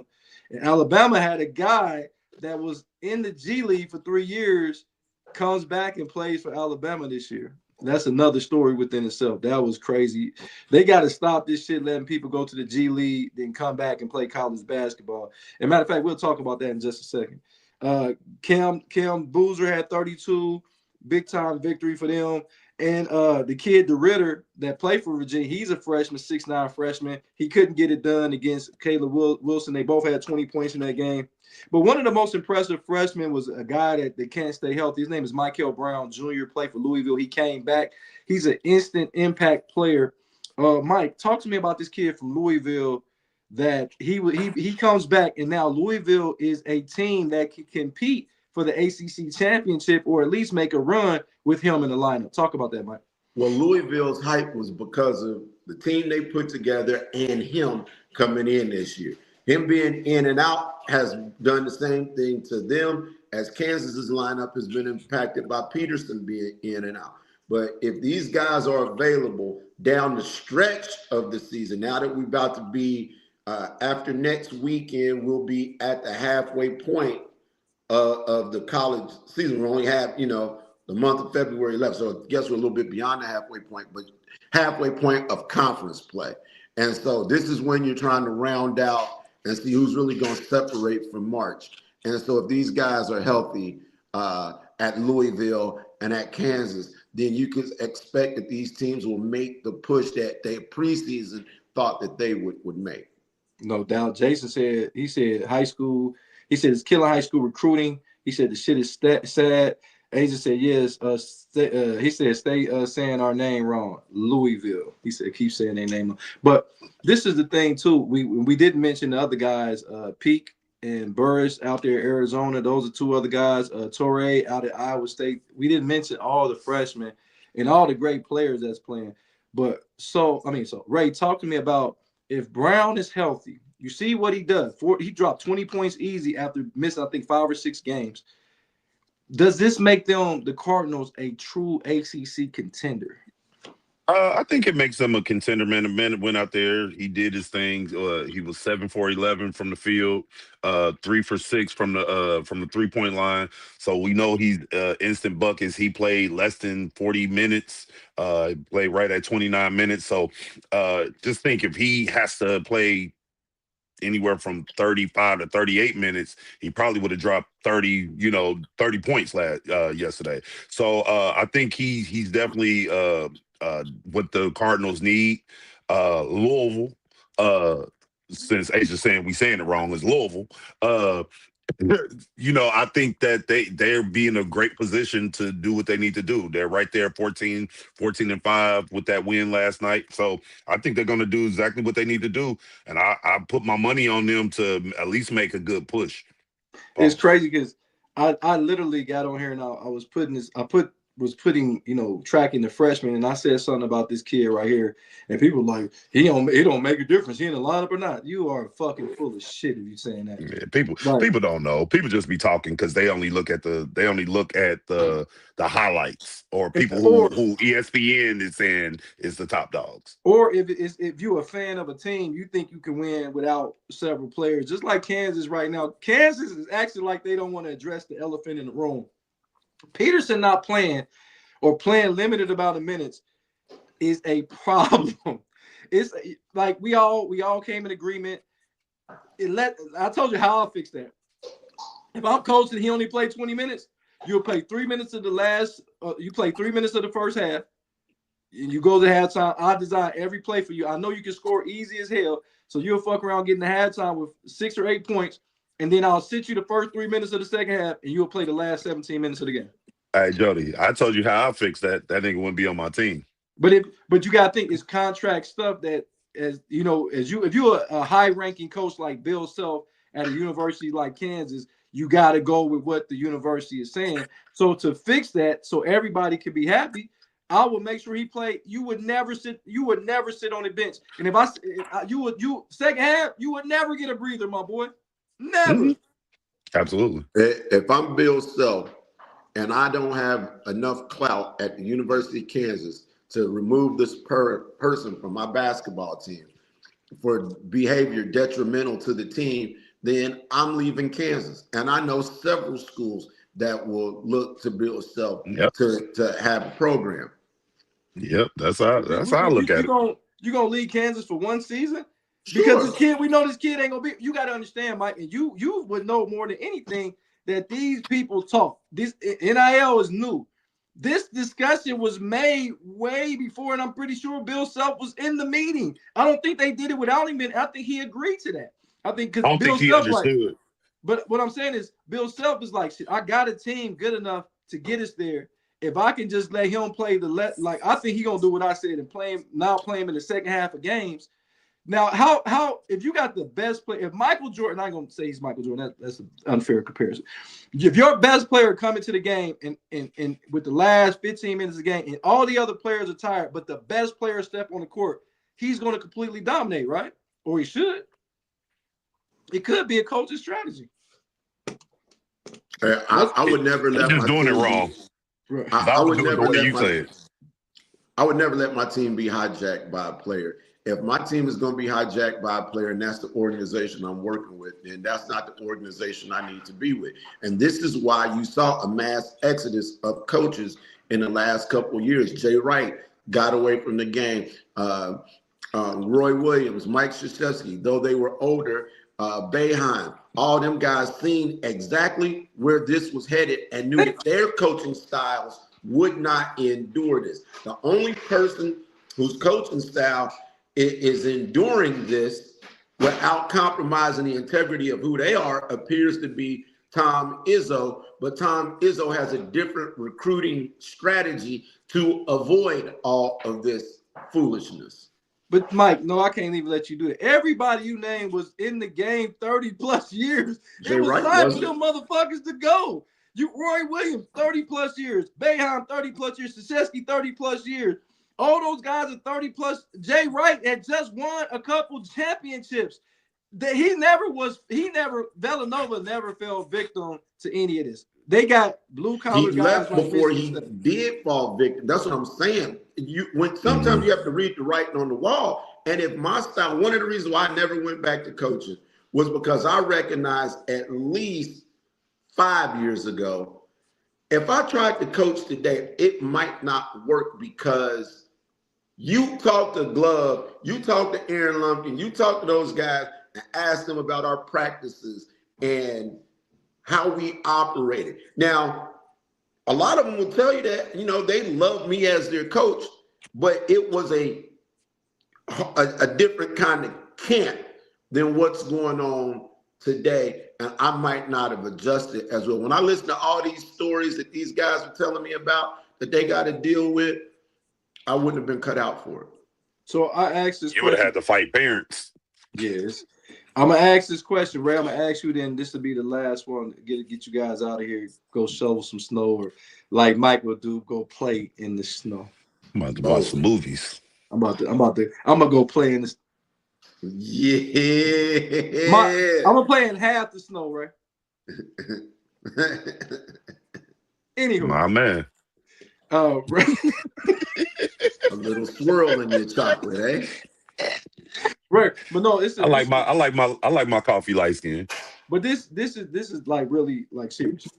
We see just this year alone, there's 4 players that played, either got drafted or went overseas or went and played professional basketball and are now back on college rosters. The most recent one is the kid playing for Alabama, and he played last night against Tennessee. How do you feel about these players? The kid at Baylor, he actually got drafted. How do you feel about these kids going and signing? I guess they didn't sign a professional contract, but going to the next level and coming back. I don't have a problem with it, and I'm gonna tell you why. Because it's the NCAA's fault. The NCAA is they're reaping everything that they've sown over the years, and people are finding loopholes, and they are exploiting them. So until you fix it, this is what's going to continue to happen. You got guys. I don't know if y'all looked at that thing I sent to Soul, where the guy from Texas back in '95, he was the 30-year-old guy. He used one of his junior college friends' name, walked on at Texas, and played a whole year before they actually found out. They said one day before the Sugar Bowl, this dude is they found out that he was really 30 years old. This is the stuff that has happened and is going to continue to happen because the NCAA is stubborn. They don't want to fix their rules. They don't want to be consistent. They think, well, what works for one team isn't going to work for another team. And now these players are a little bit more business savvy. And they're like, nah, I got more eligibility.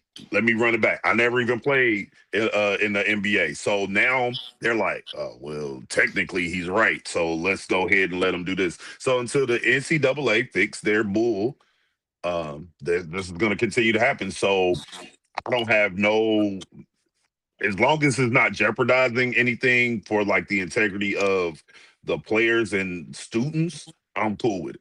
Okay. Mike, what do you think about these guys actually going to the next level, then coming back to the prior level that they left? What do you think about that?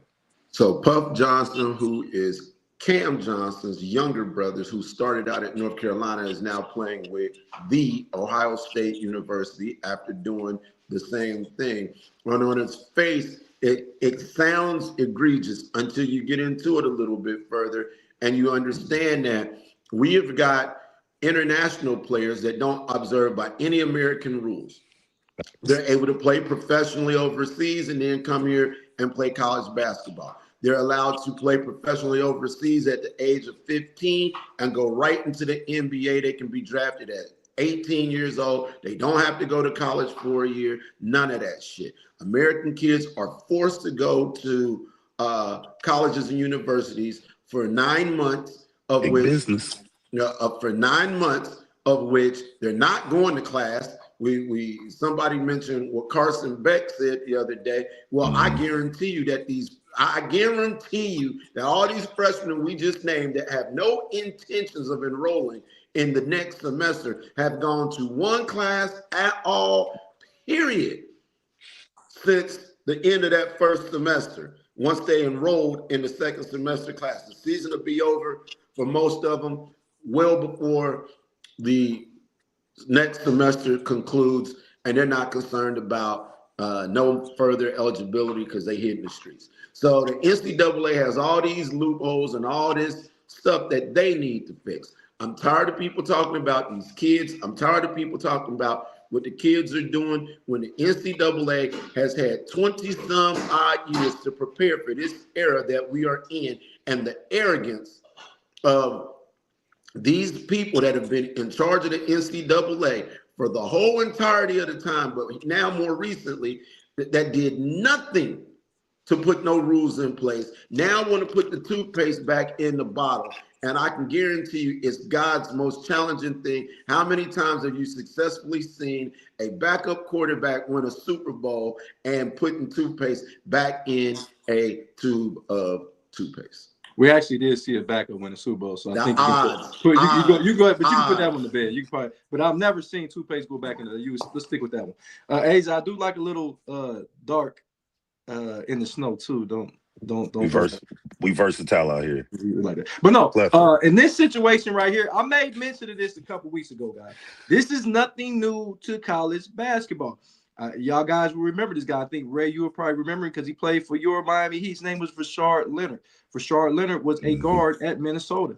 He entered into the draft, but he did not get drafted in the first round. So the rules used to be back in the day, if you were not a first-round draft pick, you can go, if you still had years of eligibility, you can go back and play for your respective universities. This is nothing new. I think now it becomes more complex because now we're talking about money and NIL money and roster spots and things of that nature. And some people are still living off of their COVID years, because they get that extra year eligibility. I think next year you will completely not be able to use a COVID year, I think, after next season. So with all that being said, this is like, I'm agreeing with Mike and Ray. This is something that y'all need to correct. Like, y'all never corrected it because y'all never thought it would happen. It's almost like you got an insurance policy and it got earthquake, but you live in the Midwest. So you're like, you know what? I don't really care if I get this insurance policy or not. And then it's a godforsaken tragedy that happened. Now we got an earthquake in the Midwest and we didn't read the fine print to realize that we needed earthquake insurance. And now we're out of everything. It happens. It happens.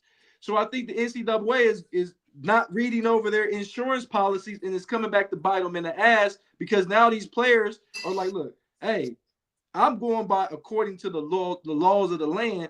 I can come back and play college basketball, and I can play immediately. These guys are playing immediately. They're eligible down the stretch.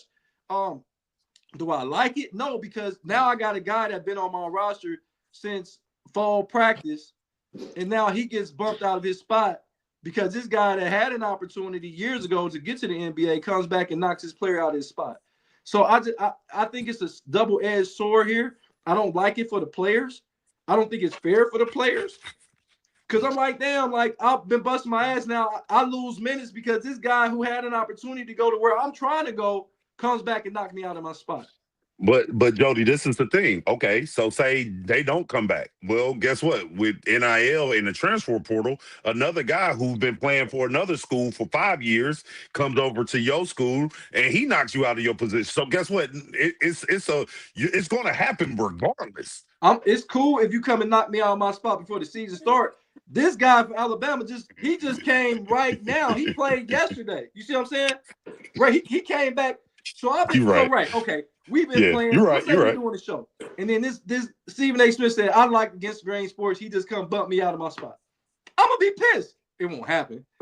But if he came at the beginning and we had an audition, and whoever was the best candidate to be the host, I would be okay if I lost. But Jody, a lot of those times we know what it is. You've coached basketball, you coach high school basketball. I've coached high school basketball. Mike, I know you've been around high school basketball for sure. I don't know if you ever coached it. I think it was football. No, I just coached football. girls AAU. Okay. So you've been around the game of basketball. So and girls AAU, we know what it is. Listen, hey, I had my roster set. This new person comes into town. They was the man or woman in they area. You got a roster spot that ain't really a roster spot, but you want to win. Who getting bumped?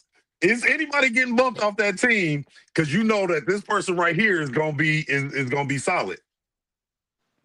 How many times have we seen that happen? Maybe we wasn't the head coach to make that decision. We didn't do it. But how many times has that happened where you saw like, dang, all right, man, okay, bro done switched over. We already had our tryouts. Everybody, our team was solidified, but we make room for another person because we're going to help our team win. That's nice. That's slightly different because we're talking like the reason why I'm saying slightly different because now if he would have went to college and then came back and played high school, like then I was like, oh nah, bro, like you know what I mean? That's all okay. So what if they had a prep school? They on their 5th year, they was able to come back and play because now you playing at a higher level. When you at the prep schools, you're in your 5th year, and they come back to Belmont, or they come to Colonel White, or they come to Trotwood, or whatever. You know what I'm saying? I just look at it like, well, they not going to Colonel White. We've seen. Right!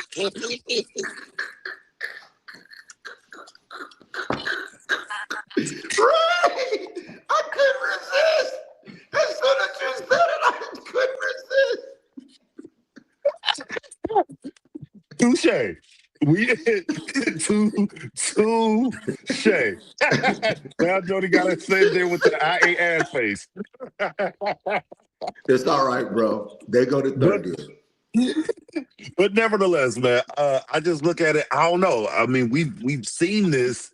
We've seen this before, and that's the best scenario I could use because to go and declare for the draft, not necessarily make a roster spot. It's like somebody going across overseas, playing for a Euro team or playing in the Israeli league or whatever league you want to go play overseas, and then you come back and then you still get a roster spot. That's the equivalent for it for me.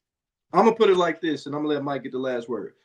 If you go anything professional, the door is closed for going back. I think that should be just across the board. I don't care if you go overseas and play. And then what they need to also do, like Mike made a very good point.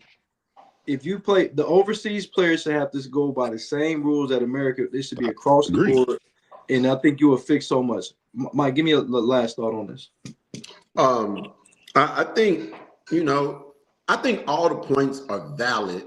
I mean, you hate to see a season going on. I've seen this happen in high school where the season's going on, the team is set pretty way, and somebody cousin got into something in DC and ended up transferring into some school, but he was really nice. And all of a sudden, that kid that was on the reserve, on the varsity, gets bumped to reserve, and that kid is on the roster, and then by game 7, he's getting PT. And that's the scenario that I was trying to say. That was the better one. Go ahead. Or I seen Romain Sato be like 25 years old, balling out. And allegedly. Nah. That's against the allegedly. Or y'all might be a little young. Y'all might be a little young for this one, but I know Skano gonna remember this. Meadowdale had a basketball team that was undefeated. And in the same academic year, they had a scandal with a prince. Oh, yeah. Allegedly. And then they had an issue where the basketball team had a player that was way too old, who somehow was allowed to play the majority of the season, and then right at the end of the season, going into the tournament, he wasn't able to play, and of course they were unable to win because he's putting up like 20 points a game, and so we've seen all of this happening. Mike, allegedly, can you please say allegedly just for legal? He ain't saying no names. Bro. I don't Allegedly. have to say allegedly because I was in high school at the time. Right? The news clippings, it was all over the news. These things did happen. Trust me, I heard about it too, Mike. My dude, Diero went. You know Diero, right? He went there. Yeah. Yeah, he was my sister was there at those in those years. So yeah, the stuff that might be thinking out we don't know about, we be knowing about. Either we had older siblings, we was at those games or stuff like that. So yeah, we know. Mike got to understand. My brother is older than him, and that's what my brother is older than him too. Y'all may not know because I know y'all got older siblings and all kinds of stuff like. It's that I barely remember, but I remember, right? Like Keith Byers started out at Trotwood. Everybody don't know that. He went to Trotwood every year except for his last year. Then he transferred over to Rolfe because he couldn't beat out a guy at running back at Trotwood who actually was a really good running back at Trotwood. Yeah, it's some crazy stories, and we actually had a lot of talent throughout the city. People don't realize that Juan Gay started out in the city. He didn't start out in Jefferson. He's from the city. Well, but think about it. Most of them, and especially back in that era, Jefferson. And I'm gonna say this, Mike. You might not agree, but it's the truth anyhow. Jefferson, Trotwood, Wayne. A lot of those, like the top dogs, some of those guys wasn't homegrown. A lot of Trotwoods were. A lot of them were homegrown, but like some of those added pieces where you guys they took y'all over the top. A lot of those guys, those added pieces came from the city of Dayton. All of us came from the city of Dayton. I played. Right. I played at First Dayton like all the way up until I was in like the 5th grade before we finally said, okay, you'll play baseball in Trotwood because I played at Rolfe Pee Wee football and then went to Trotwood and like. I'll never forget the first day of practice. They asked who played last year, and everybody raised their hand. I raised my hand. They like, you wasn't here. Like, I played at Rolfe. Yeah, you get a linebacker right there. Just gone and there was no tryout for that spot. As soon as I said I was from Rolfe, yeah, you step in right there. And all right, Mike. So from here on out, when I say that y'all got y'all talent from the city of Dayton, I want you to remember this moment because you are the only one that argue that when we be having these conversations. But, hey, Ray, you know what's funny though? I'm picking. No. I'm talking about your era too. Again, you got to remember, like I said, my brother is 10 years older than me. I'll be 45 this year. My brother would have been 55. I remember when all the dudes was at McFarland, at Rolfe, at Fairview and Kaiser and all those things. I remember that those guys, a lot of those guys would go over to Trotwood. They would go over to Wayne. They would go to Jefferson. They would even go to Centerville or Alter occasionally. Those guys were from the city, and then they would move out to those different areas because they was being recruited or whatever, and they would play for those teams. And when I'm thinking of y'all, I'm like Andre Hudson. CJ too.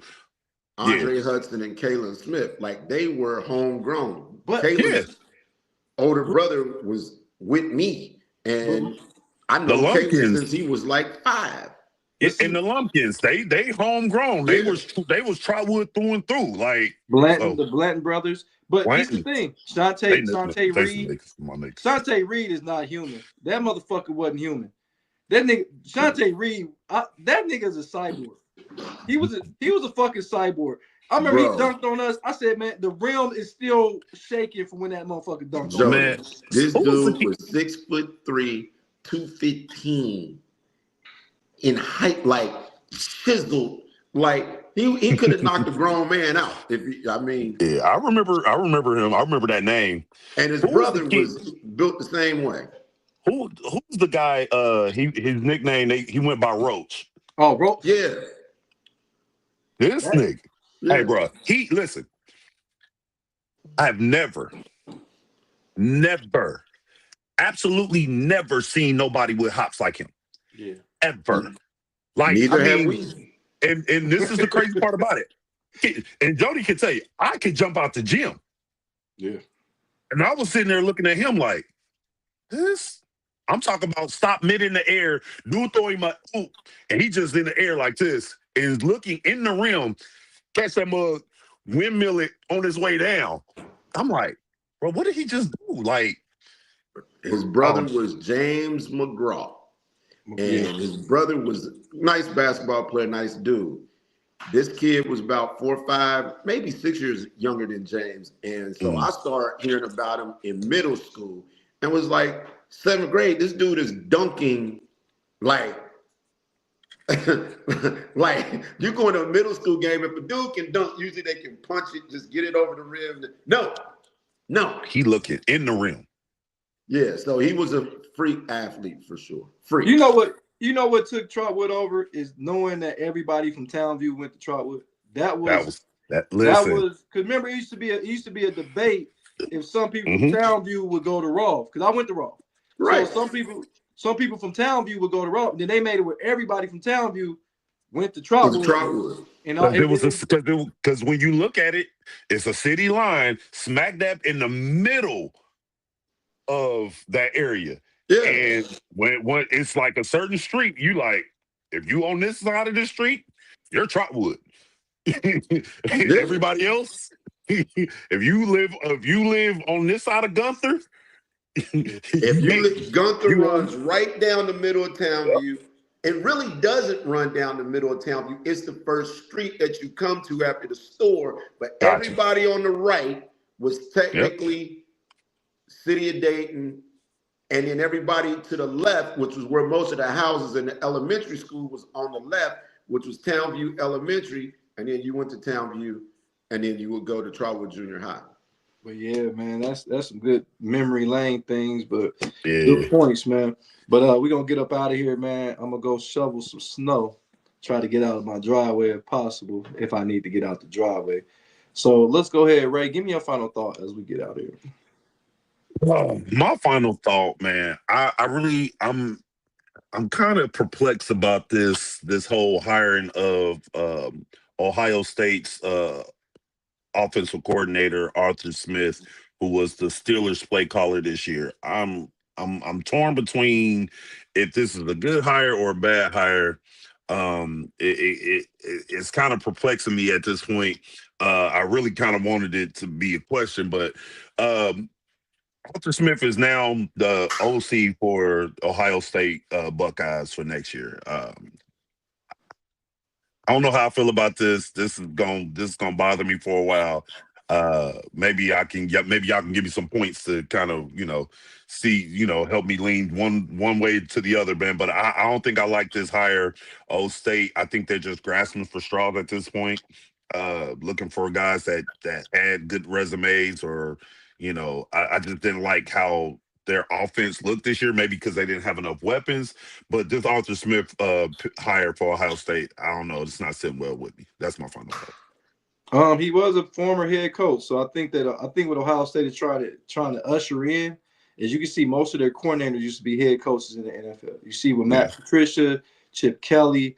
I think what they're trying to usher in is more professional, because like Mike will probably attest to this. A lot of it, they're trying to go NFL style because they're getting paid now. So I think they're trying to get guys like, okay, look, NFL ready. Play for me.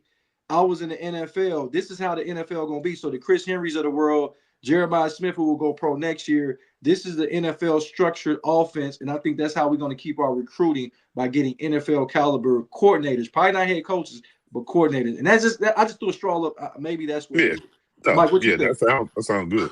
I think we should probably 2 weeks from now, when all the portal stuff slows down, is maybe do a 2026 way too early edition, so we can actually talk about these type of things that we've seen happen over the last 3 weeks, now that the championship game is over and everybody's starting to really hone in and get, because think about this, guys. Spring ball literally starts in about 6 weeks. Yep. Because the training, winter conditioning has already started. Yeah. So spring ball will start in the first week of March for most schools, especially all the southern schools for sure. So that's how close we are to spring ball starting. And so we could do like a end of the year recap 2026, so we can see where some pieces lie. Because you got the Seton guy who I think is signing with LSU, who had a real interesting kind of thing that they were doing. You got Miami and Duke having this lawsuit. We've got Arthur Smith going to Ohio State. Ohio State now has 2 former NFL head coaches as coordinators. Will that make a difference? Do those schemes work in college as well as they work in the NFL? Is something that can be debated, right? Because in college, the more mobile quarterback helps teams win versus in the NFL, it's still believed that the pocket passer is what you want. See what I'm saying? Yeah, so we definitely can do that. So we got a lot of good stuff to talk about with all of these moving parts as they settle down, probably about 2 weeks from now, before spring ball officially starts. Then we can maybe get into this as a whole topic. Okay. Right. Good stuff. That's good stuff, bro. Hey, Mike, give me your final thoughts. We got it. My final thought for today is that the NFL is king. They've got the whole platform to themselves today, and everybody is waiting on the playoff games today, like little crack fiends. You got 12 inches of snow in the Midwest, so you ain't going nowhere at all, right?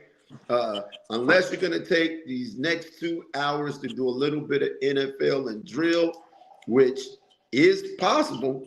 I mean, if you take my route and you go 7 minutes and divide that by the hour, you got many rounds you can get in before the game actually starts. But that's the NFL and drill type thing. So if you subscribe to that behavior, then you can make your chili, and you got a wonderful day of drill, NFL, football, and it'll carry us through this winter storm like no other. And then we'll all be getting ready for Super Bowls and Super Bowl parties in the next couple weeks. So the NFL, once again, we don't have no teams that's really anybody's favorites all like that, but we're all ready for these games today. So absolutely. NFL wins again.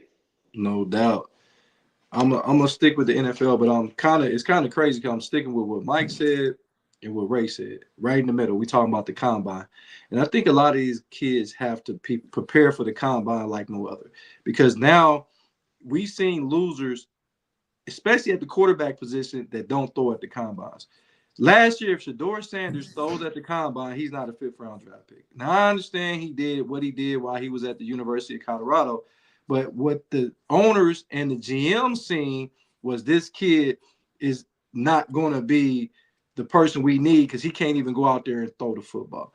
So this year, you're going to see a lot more players participating in drills. Of course, the throwing aspect, there's not going to be a lot of guys that's not going to be there when it's time for them to participate in these drills at the combine. I think from now, you're seeing guys, Mike, you're seeing guys at the Senior Bowl that normally wouldn't be at the Senior Bowl. The quarterback, Nussmeier, he's at the Senior Bowl. Normally, he would have been a shoe-in and not have to play in the Senior Bowl. But now we got guys that have to play because now people are like, you could fall to the 5th round for whatever reason, or you can fall in the draft because you want to be insubordinate and not participate in certain drills. So I think that you're going to see a more exciting Senior Bowl, a more exciting combine, because these players, not only just at the quarterback position, at other positions, they want to know if these 40 times are really the truth, if they can really, and I know you can't really evaluate a kid in shorts and T-shirt, but these GMs believe that you can. So if that's what they believe, you got to do what they feel like they believe is necessary. So you're going to see more players in the NCAA going to the combine and participating, not sitting out of drills. I guarantee it. After what happened last year, I think it was not just about Shedeur Sanders getting drafted in the 5th round. I think it was more about, hey, y'all gonna do what we tell you to do, or you gonna pay the consequence. That's my final thought. I hate the NFL draft, a combine. Yeah, I do too. But Mike, if this is how you get paid, sometimes you got to go with the flow, because some of these GMs want to know if you got a nagging injury, because a lot of kids don't throw or don't run because they got injuries that they trying to hide, but you know, at the combine, they going to find it. Well, my thing is this: they do all of these, and we could do this as a topic as well.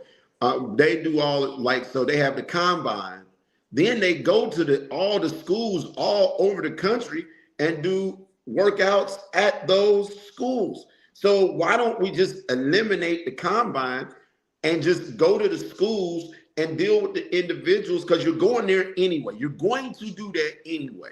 So the thing, Mike, they can't do that because everybody's not traveling to Grambling State. You see what I'm saying? But everybody's going to be at a centralized location.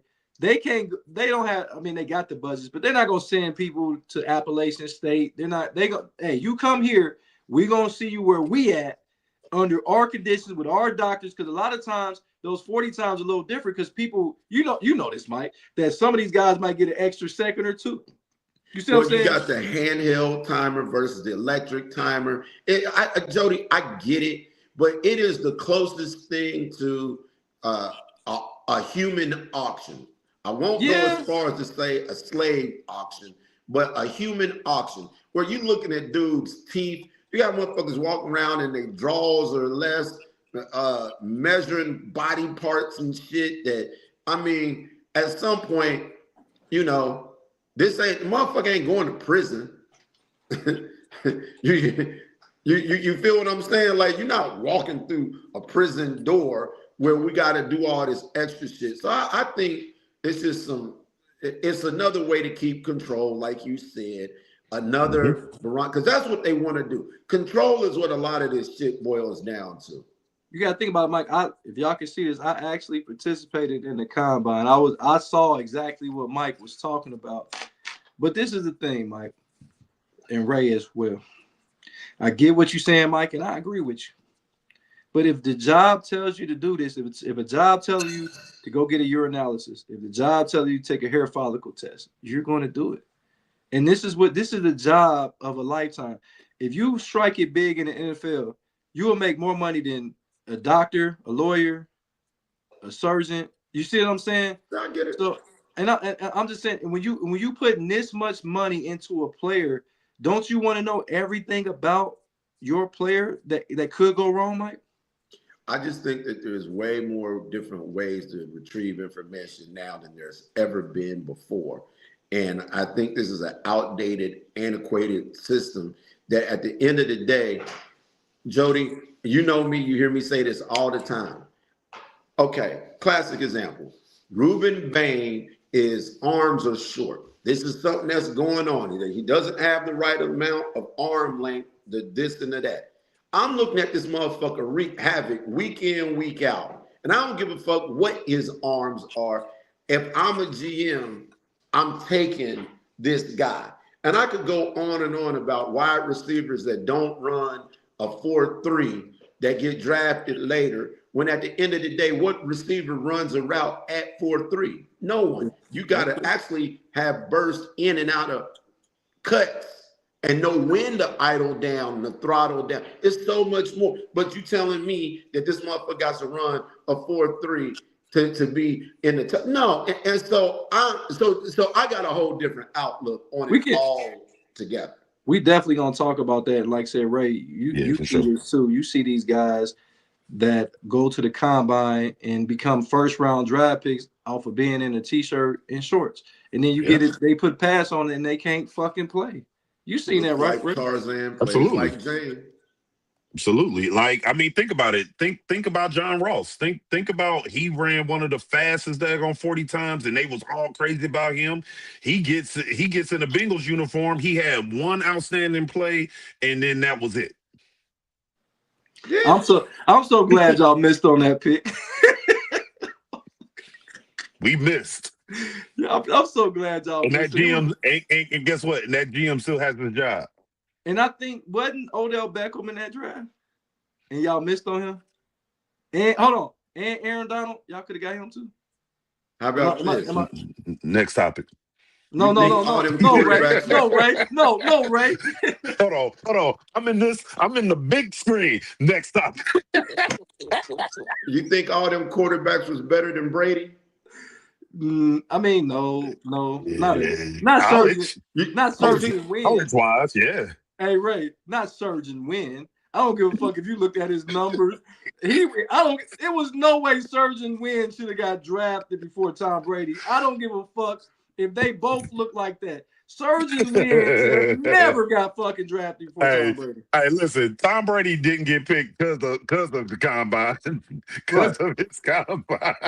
This combine was terrible. Hey, but his arm talent wasn't. It was that 40. Solo Sports said final thought. He said Jared Stidham Super Bowl MVP. And on that note, I'm Jody Coleman. Also gets the Great Sports Podcast Uncut. I won't take it that far. We got my man Michael, the People's Champ Perry, in the building. We got Ray, more than just a barber. Lindsay, Jarrell Solo Sports, Glenn, all the way from San Antonio. I know he is not used to no damn 20-degree weather down there, so I'm really praying for him more than I'm praying for us, because that just is not normal. We got Jason, the hefty lefty, popped up in the comments. We got Andrew mic'd up. Donald, the voice of the youth. And we can't do none of this without J.K. and the chef cooking it up in the kitchen. We'll be back tomorrow. Stay warm out there, guys, man. Don't get out there and do nothing crazy. Go ahead, Mike. Before you go out in that snow, make sure you wrap up. Sometimes I like to put – never mind. All right. So, Ray, more than just a barber, Lindsay, what are we doing till tomorrow? Playing in the snow.